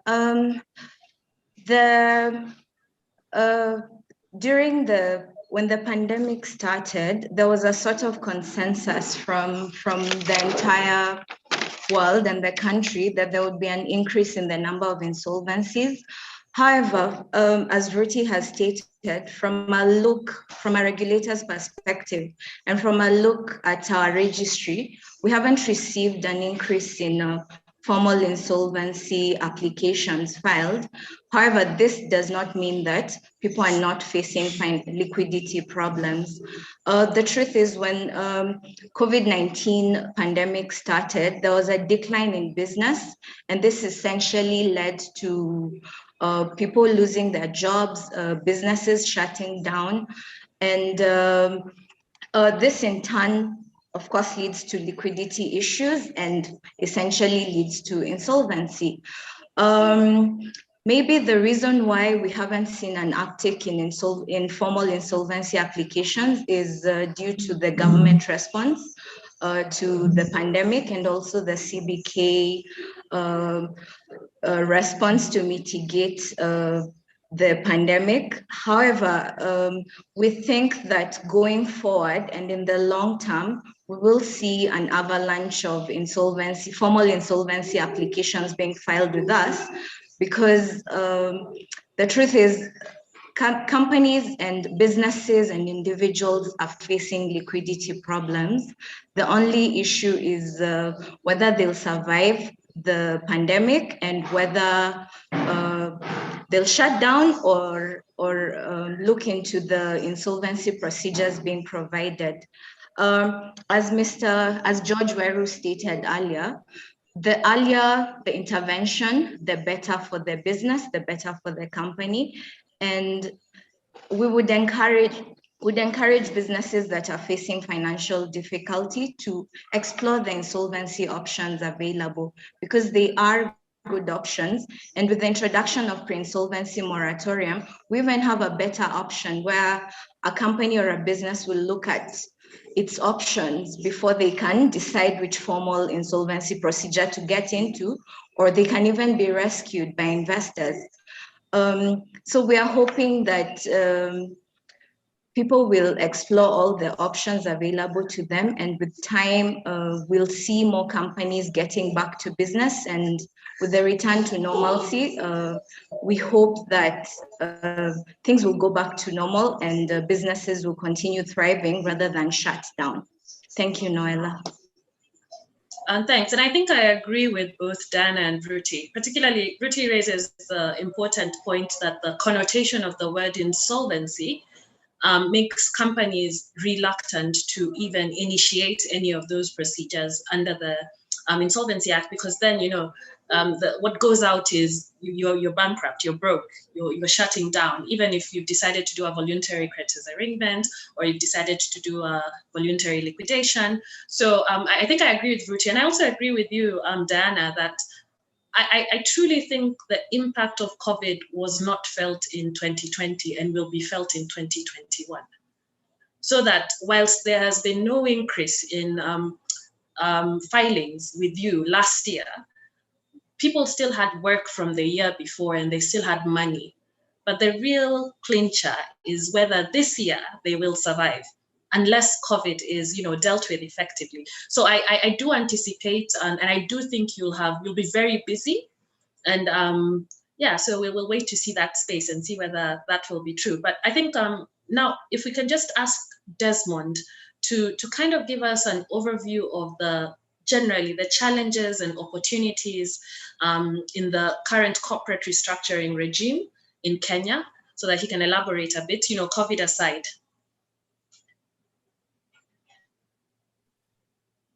Yes, thanks. I think one of the challenges of restructuring in Kenya has really been, an understanding of what the new regime provides, the Insolvency Act. Because not many people have that technical expertise. So getting somebody who may be able to assist you in that respect has probably been one of the challenges. And I think even if you look also at the regulations and the Act, there are still some teething problems. So for instance, if you look at, conducting a creditors meeting and you're trying to, look at, what to rely on, will you rely on the Act or will you rely on the regulations? So you find that there are certain aspects where the regulations don't speak to the Act. So those teething problems, I think, still need to be ironed out. We appreciate, of course, that it's still a new law, and those things will be ironed out in due course. The opportunities I think that are there is, for instance, what has come into place, the amendments where to the Insolvency Act, increasing the moratorium period for the pre-insolvency method. So increasing it from 30 days to 60 days. So that's a good move. I think it's an opportunity for businesses to be able to have an atmosphere where there's a ceasefire with their creditors, and then they can discuss and really explore the options. So I think that is a real opportunity. And in light of the fact that, as what Ruti mentioned, that the reliefs that the central bank gave are coming to an end, we might see an increase of companies taking advantage of that moratorium to be able at least to restructure their debt for a longer period. So those are the opportunities I see going forward. Yeah, I think, and you do make a good point about the Act, and we've previously had difficulties trying to understand and read some of those sections together, but the amendments are helping clarify that quite a bit. And I thought you would say, one of the opportunities you see is lots of money for lawyers because there'll be more litigation. I was waiting for you to say that, but you didn't say it, so I'll say it. Maybe we can ask Joyce to tell us about the relationship between insolvency practitioners and the official receiver's office. And this is just putting the official receiver's office on the spot. So, and then Dana will have an opportunity to respond. Are there areas for collaboration? Have they been cooperative? Have they not been cooperative? And then, Dana can justify her position after you. So Joyce, maybe you can take us through that. Thank you, Noella. Well, I think I'd start by saying that the relationship between, the lawyers, insolvency practitioners, and the official receiver's office is symbiotic. The official receiver's office licenses and supervises insolvency practitioners, and lawyers and insolvency practitioners are integral to all of the insolvency processes. So for example, you can't be a liquidator or an administrator or a supervisor of a company voluntary arrangement, or even a monitor of a company that's undergoing this pre-insolvency moratorium if you're not a licensed insolvency practitioner. And there are actually not that many licensed insolvency practitioners. There are about 30 odd IPs, I'll call them IPs.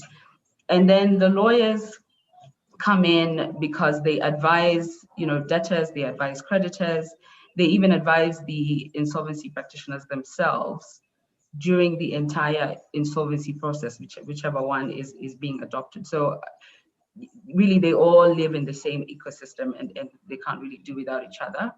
I do think areas for collaboration are just coming up with a framework that tidies up some of the teething problems Des mentioned.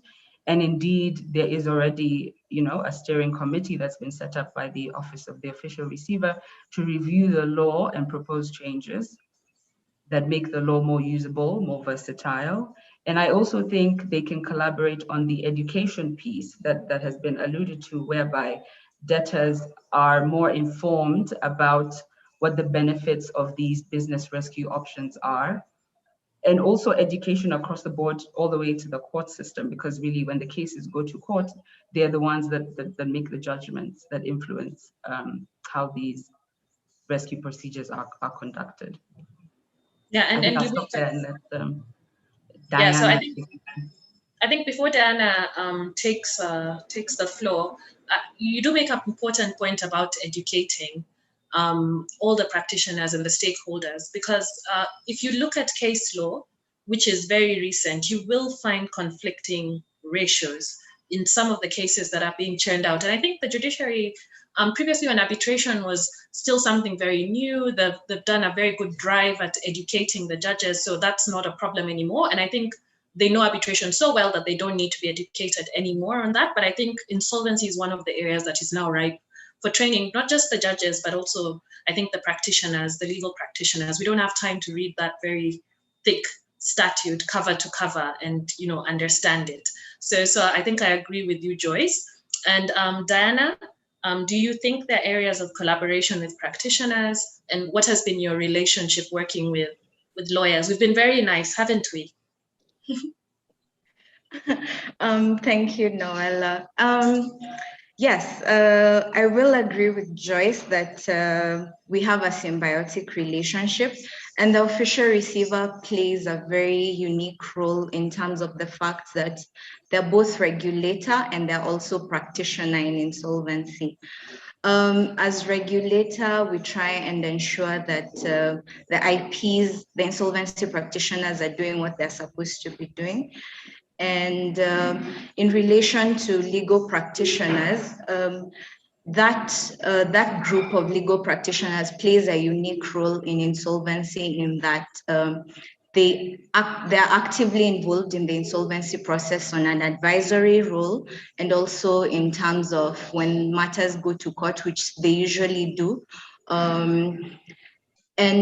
We've seen that the official receiver plays sometimes a role as amicus, in that we try and set and sort of ensure that there's a precedent that's created that's not irrational and that's geared towards ensuring a practical and transparent insolvency practice. Yes, there are many areas of collaboration, and we've started the collaboration with the judiciary, the insolvency practitioners, and the legal practitioners. With the judiciary, we engage with the commercial court that hears and delivers decisions in relation to insolvency law. We've had only one training, unfortunately, on insolvency law, and the thing that we face is that judges get moved from the commercial court. So we end up training judges, and we find half of them have been moved. And right now, one of the judges has been appointed as a Court of Appeal judge. So that means that we now have to train new judges. So that's a challenge that we're facing, but I believe we are up to task in terms of training of judges. We were supposed to do a training in 2020 and in this year, but due to the pandemic, that has been quite difficult. And considering that insolvency law is a new area of practice, we do not have that many experts on insolvency. And for there to be a good training session, we would need to procure a good insolvency practitioner who's practiced insolvency for a number of years. And this basically means that we get people from abroad, most likely the UK or New Zealand, where we adopted our insolvency law, or people who've been practicing in the ancestral member states. We also have a technical working group, as Joyce indicated, and I believe most of the panelists are members of that technical working group. I'll get in touch with Des to see if he can also participate. We haven't had meetings on the technical working group, though we are working towards it. And following with the engagement of the technical working group, we have come up with an amendment to the Insolvency Act, and we are currently taking comments in relation to it. And the act has been put up in our BRS website. That's www.brs.go.ke. So if anyone would take a chance to have a look at the act and give us any comments on the teething problems that everyone was talking about.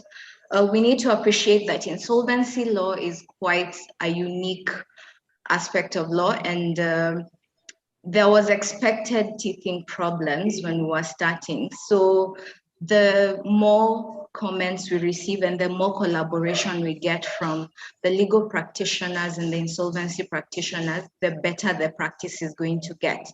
And the more the judges churn out good judgments, the better the practice is going to get. So I believe the official receiver is trying to ensure that this symbiotic relationship and their unique role in this relationship continues working in ensuring that insolvency practice is done well and it continues to grow. And with time, I believe we'll now be the frontier countries that have a good recovery rate, good recovery time, and will be the country that people look up to in terms of insolvency practice. Thank you. Thanks, Diana. And it's very encouraging to hear that, there are already initiatives that are in place. You're training judges, you're consistently amending the act, you're collaborating with practitioners. I think it's quite encouraging that that's going on. And I'd like to just take this opportunity to commend your office for initiating those initiatives. Now, we have very little time left. And just to wrap up, I'm going to give an opportunity to all our panelists to tell us what they think the future of insolvency holds. And I would like to start with George. What do you think the future of insolvency and restructuring practice is in Kenya? Yeah, thanks. I think my view is that the restructuring and insolvency, practice, we will have a very important role moving forward. There was some conversation about what we have seen during the COVID period in terms of insolvency and restructuring. And what has been noted here is not different from what is seen in other parts of the world when I speak, to colleagues within my PwC network, because of the interventions by governments and the reliefs that even banks and so on and so forth have given to companies. But the reality is that a lot of businesses, even pre-COVID, even talking to our environment, were already facing significant distress. That is going to continue being a problem.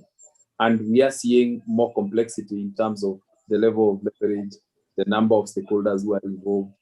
Previously, we just have commercial banks, now PFI, debt fund, with a lot of complex instruments. So the future of the practice is such that it will continue to become a more specialized and complex area of law. But for it to actually deliver the goods in terms of being able to achieve the objectives that are expected, the teething issues that we raised, timing of decisions, courts not necessarily giving injunctions that last for years before they are lifted, and the general education and understanding of the general public about the role that these tools can play will be critical in terms of actually ensuring that these gains are actually noted. And I wrap up by obviously emphasizing the role that Diana and her team have in terms of helping to resolve these challenges. One of the key things they've been doing is to collect inputs from practitioners and lawyers about what are the challenges we are facing. And it was very refreshing to see some of the comments that we provided have actually been addressed in the recent amendments to the law. So I think maybe the next step will be to make it to pass amendments to make it very difficult for people to just injunct the activities of insolvency practitioners. Why are you taking Why are you taking away our bread and butter? Why are you trying to take away our litigation bread and butter from the table? Thank you, George. And yeah, that's quite insightful. And I think I agree. I agree with your comments. Vruti, what is the future for insolvency practice for you in Kenya? Sure. Thank you, Noella. I think I second everything George said. The only, I guess, additions I would like to make to what he says and what my views are. I think as the market grows complex from even a local structure, and as Diana said, we have adopted laws from a different jurisdiction. I think there is an important need while we move into the future to localize and really embrace the law in a manner that works for our jurisdiction, both in Kenya and within East Africa or wider Africa. The second piece, I think, when I look into the future and the future of insolvency law here, I know we've talked about education, but I think there's a need to change culture. And I'll talk about culture from two perspectives. One, of course, the mindset of people at large of when they look at business rescue as a mechanism, which I talked about earlier. And two, from our corporate governance practices. I feel if we change, as we grow as an economy, generally, and as businesses grow, if we even put, a torch towards our corporate governance practices, a lot of our business rescue mechanisms, the insolvency laws, and some of these structures that we're trying to put into place will become more robust and better utilized. So when I see the future of it is, I think there'll be more efficient processes. I think that's where Kenya is headed. Our processes for both business rescue, liquidation, or other insolvency related matters would be more efficient. And a real business rescue mindset is what I really hope that this market goes for. Thanks. So, Ruti, in summary, you're saying there's no shame in being broke and asking for time to organize yourself so that you can get back on your feet. Pretty much. In summary. Yeah. Okay, thank you. Joyce, any closing remarks as to what you see as the future of business restructuring, insolvency and restructuring in Kenya? Well, thank you, Noella. I think I would just say that the pandemic has really increased the number of NPLs, non-performing loans that lenders have had to shoulder. And I think, that the restructuring can only be pushed or kicked down the road for so long with just simple amends and extends. So I think I expect to see a lot more restructurings being done, a lot more complex restructurings being done, and I expect to see more zombie companies, which are really companies that just have enough cash to service debt, but they don't really have cash for growth. I expect to see those being liquidated. Thank you, Joyce. And I think that's an interesting term she's used, which is zombie companies, which is something that's becoming quite common, where companies are just operating on the thread, where they just have enough to service debt, but they can't continue trading. And that's where the director obligations kick in. Should they then be, liable for trading whilst insolvent? Those questions do come up, and you get lots of directors calling to ask you whether it's okay for them to keep trading when they can only service debt and they don't have enough to trade. So that's an interesting perspective. We'll see what the future holds. Desmond, any parting shots, any parting remarks as to the future of insolvency practice in Kenya? Yes, I think it will be a busy area. Just to echo what the rest have already said, if you look at also the economic climate, we also have investors, coming into the country, looking to invest in businesses that are distressed, or to buy them out, especially through private equity funds. So the opportunities for those companies that are in distress, to be able to take advantage of formal insolvency procedures to offer their businesses up, for such investments. And it is easier for a private equity fund to acquire a distressed business, using such a mechanism. So it will be a busy area. And also, just to echo what Ruti said, the more and more that people are aware of the mechanisms, the less the stigmatization will be there with the insolvency procedures, and also awareness amongst the legal practitioners. The more legal practitioners that are aware of what the aim of the Insolvency Act is, the less fights you will have in court, and the less injunctions George will receive when he's trying to rescue a distressed company. So it will be a more collaborative effort by everyone. Thanks, Desmond. And sorry, Noella, I would just add there that I think it would also be good in the future to see some more accountability. I mean, if we look at on the director front, because I mean, obviously one has to strike a balance between, you know, the fear of trading and not just immediately, you know, putting a company into an insolvency process and the responsibility of trading responsibly. But if we look at the high profile collapses that have happened and which have had very devastating consequences on the supply chain, I don't think we've really seen any successful prosecutions on the wrongful trading front.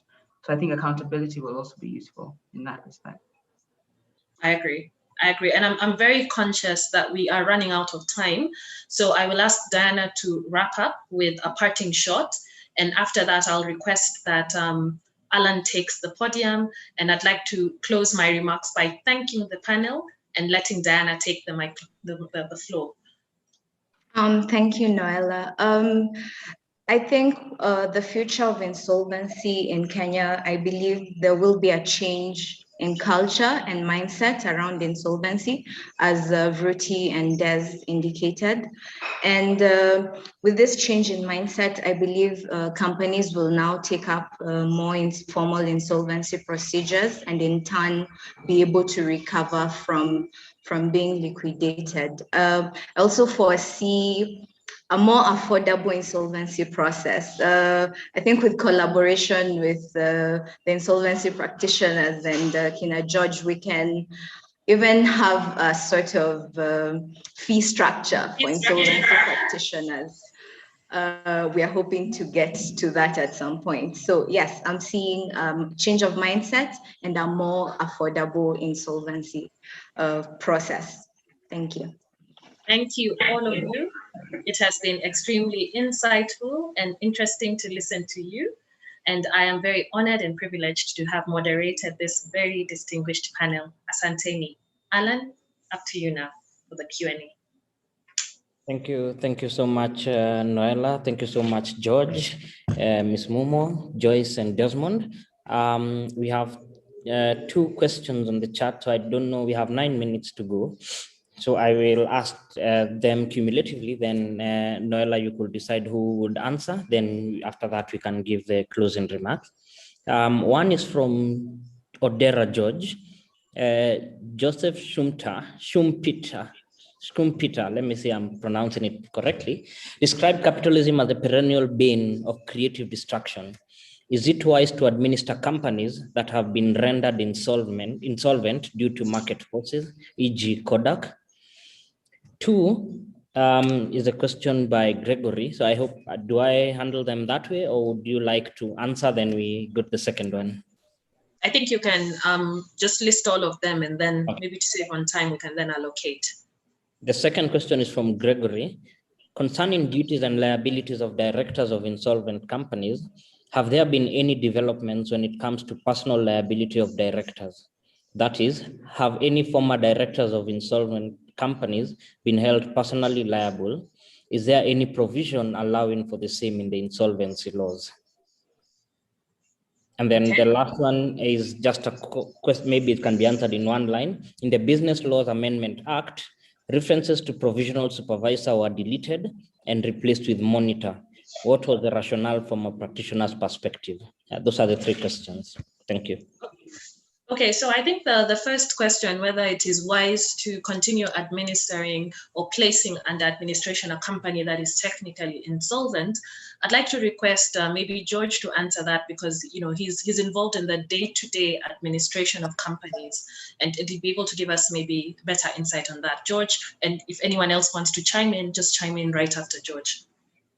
Yeah, thanks, Noella. George Odera, I think it's a good question. Now, even the framework of the Insolvency, of the objective of the Insolvency Act, state clearly that it is for purposes of, allowing for viable but otherwise distressed companies to be rescued, as well as framework for those companies that are not viable to be liquidated. So there is a responsibility there. And I feel that this is a strong responsibility for insolvency practitioners and their advisors to actually be very accountable before recommending that a company can be put into administration as to whether it truly is a company that can be revived. There are two opportunities to do that. Every time we are being asked to be appointed administrators, we are required to swear an affidavit where we indicate that it is in our assessment the objectives of the administration can be achieved. So there's a responsibility to make sure that at that stage, based on the information available, an IP truly believes that the objectives of the administration can be achieved. The other opportunity is, before going to the creditors with the proposals, an IP actually does have the option to go and recommend that, based on my assessment of the prospects of this business or other factors, this business should actually be liquidated. And we've done that. So the Insolvency Act does have a framework for allowing those businesses that should be saved to be saved, but also the same framework to allow for the zombie companies that Joyce talked about to actually be laid to rest in an orderly manner. Thank you, George. And I don't know if Desmond, you'd like to say something on that as I allocate the next question, that is any development on liabilities to directors, to Joyce, because she'd raised that issue, as well as Ruti, maybe she can comment.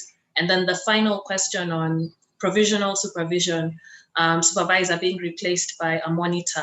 I think I'd like to give that to Diana. So if we can just proceed from Desmond, maybe adding on to anything that George may not have said, then we'll move to Ruti, and we'll move to Joyce and Ruti on directors' liabilities, and then finish with Diana on the last question. So Desmond, anything you want to add? Yes, maybe just to echo what George has already said. I mean, for the insolvency practitioner, even as well as the legal advisor, I mean, they have a duty to give the best advice. And it doesn't mean that in all cases a rescue is possible. It could be, looking at the circumstances, that the best option is just liquidation. So if the fundamentals of the business have been significantly eroded, then liquidation then becomes the best option for the sake of balancing the interests of all stakeholders. So that is what really the Insolvency Act is looking, balancing interests of every stakeholder, not just the creditor or not just the distressed company, but all of them. Thank you. Joyce, anything to say about the liability of directors, something you alluded to? Are you aware of any cases where they have been held liable or they're currently being prosecuted? Or what is I'm not aware of any, which is why I made the comment that I think more accountability will be useful for the market generally. But the Insolvency Act does have provisions which make the directors personally liable for wrongful trading. There's also liability for fraudulent trading, where directors attempt to hide assets from creditors fraudulently.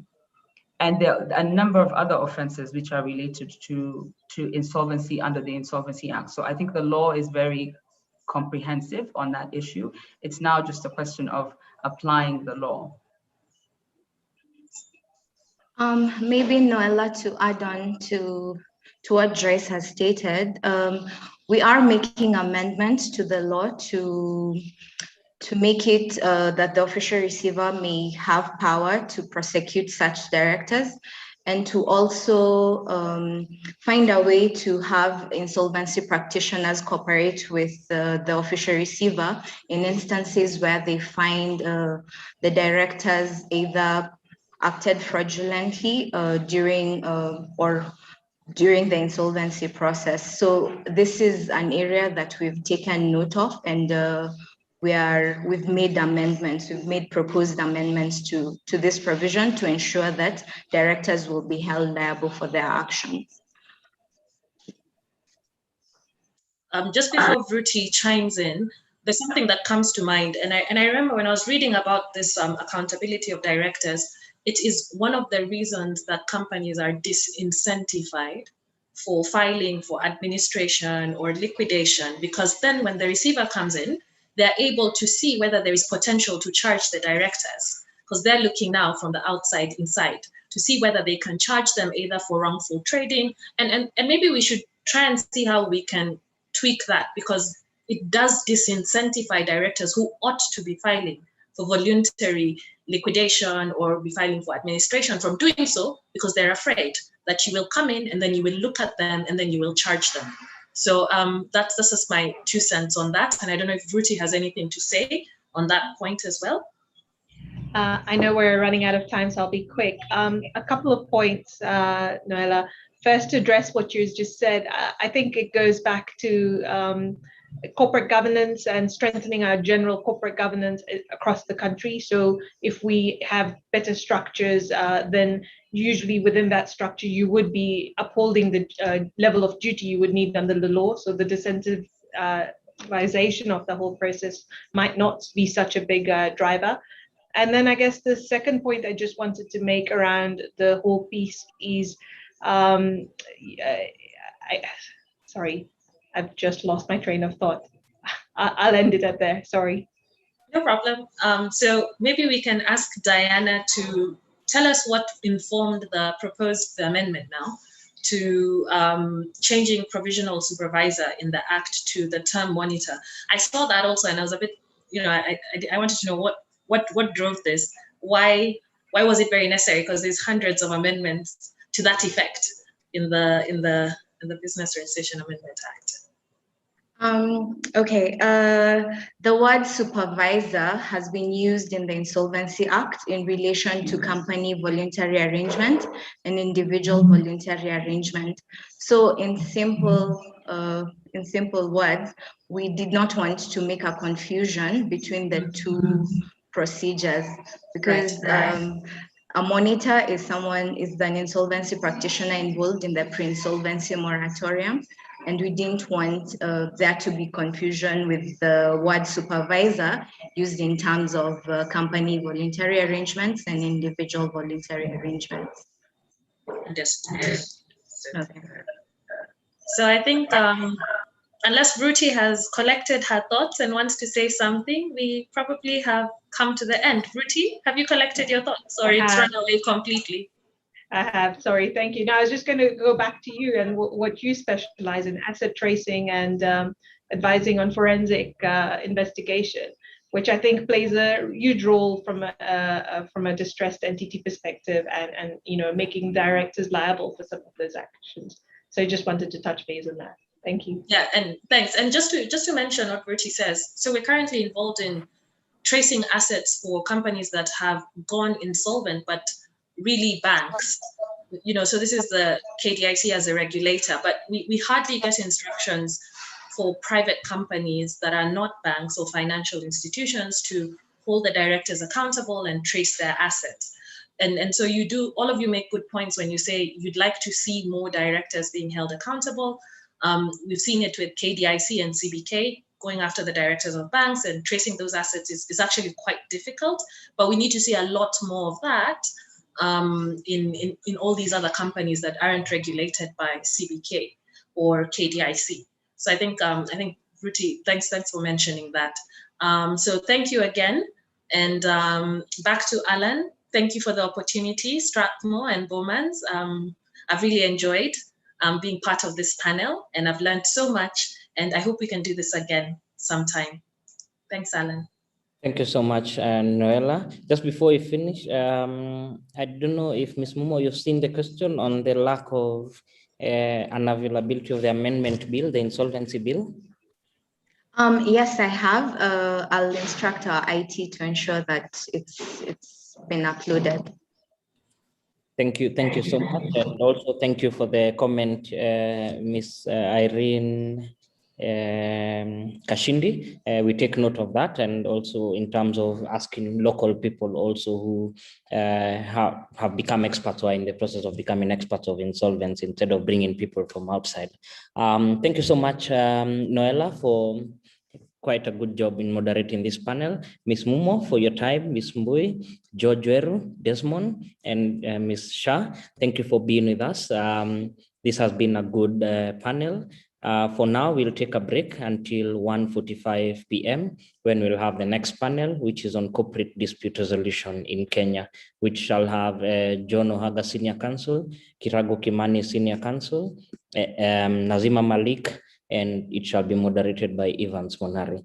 Until then, have a good lunch. Thank you.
you.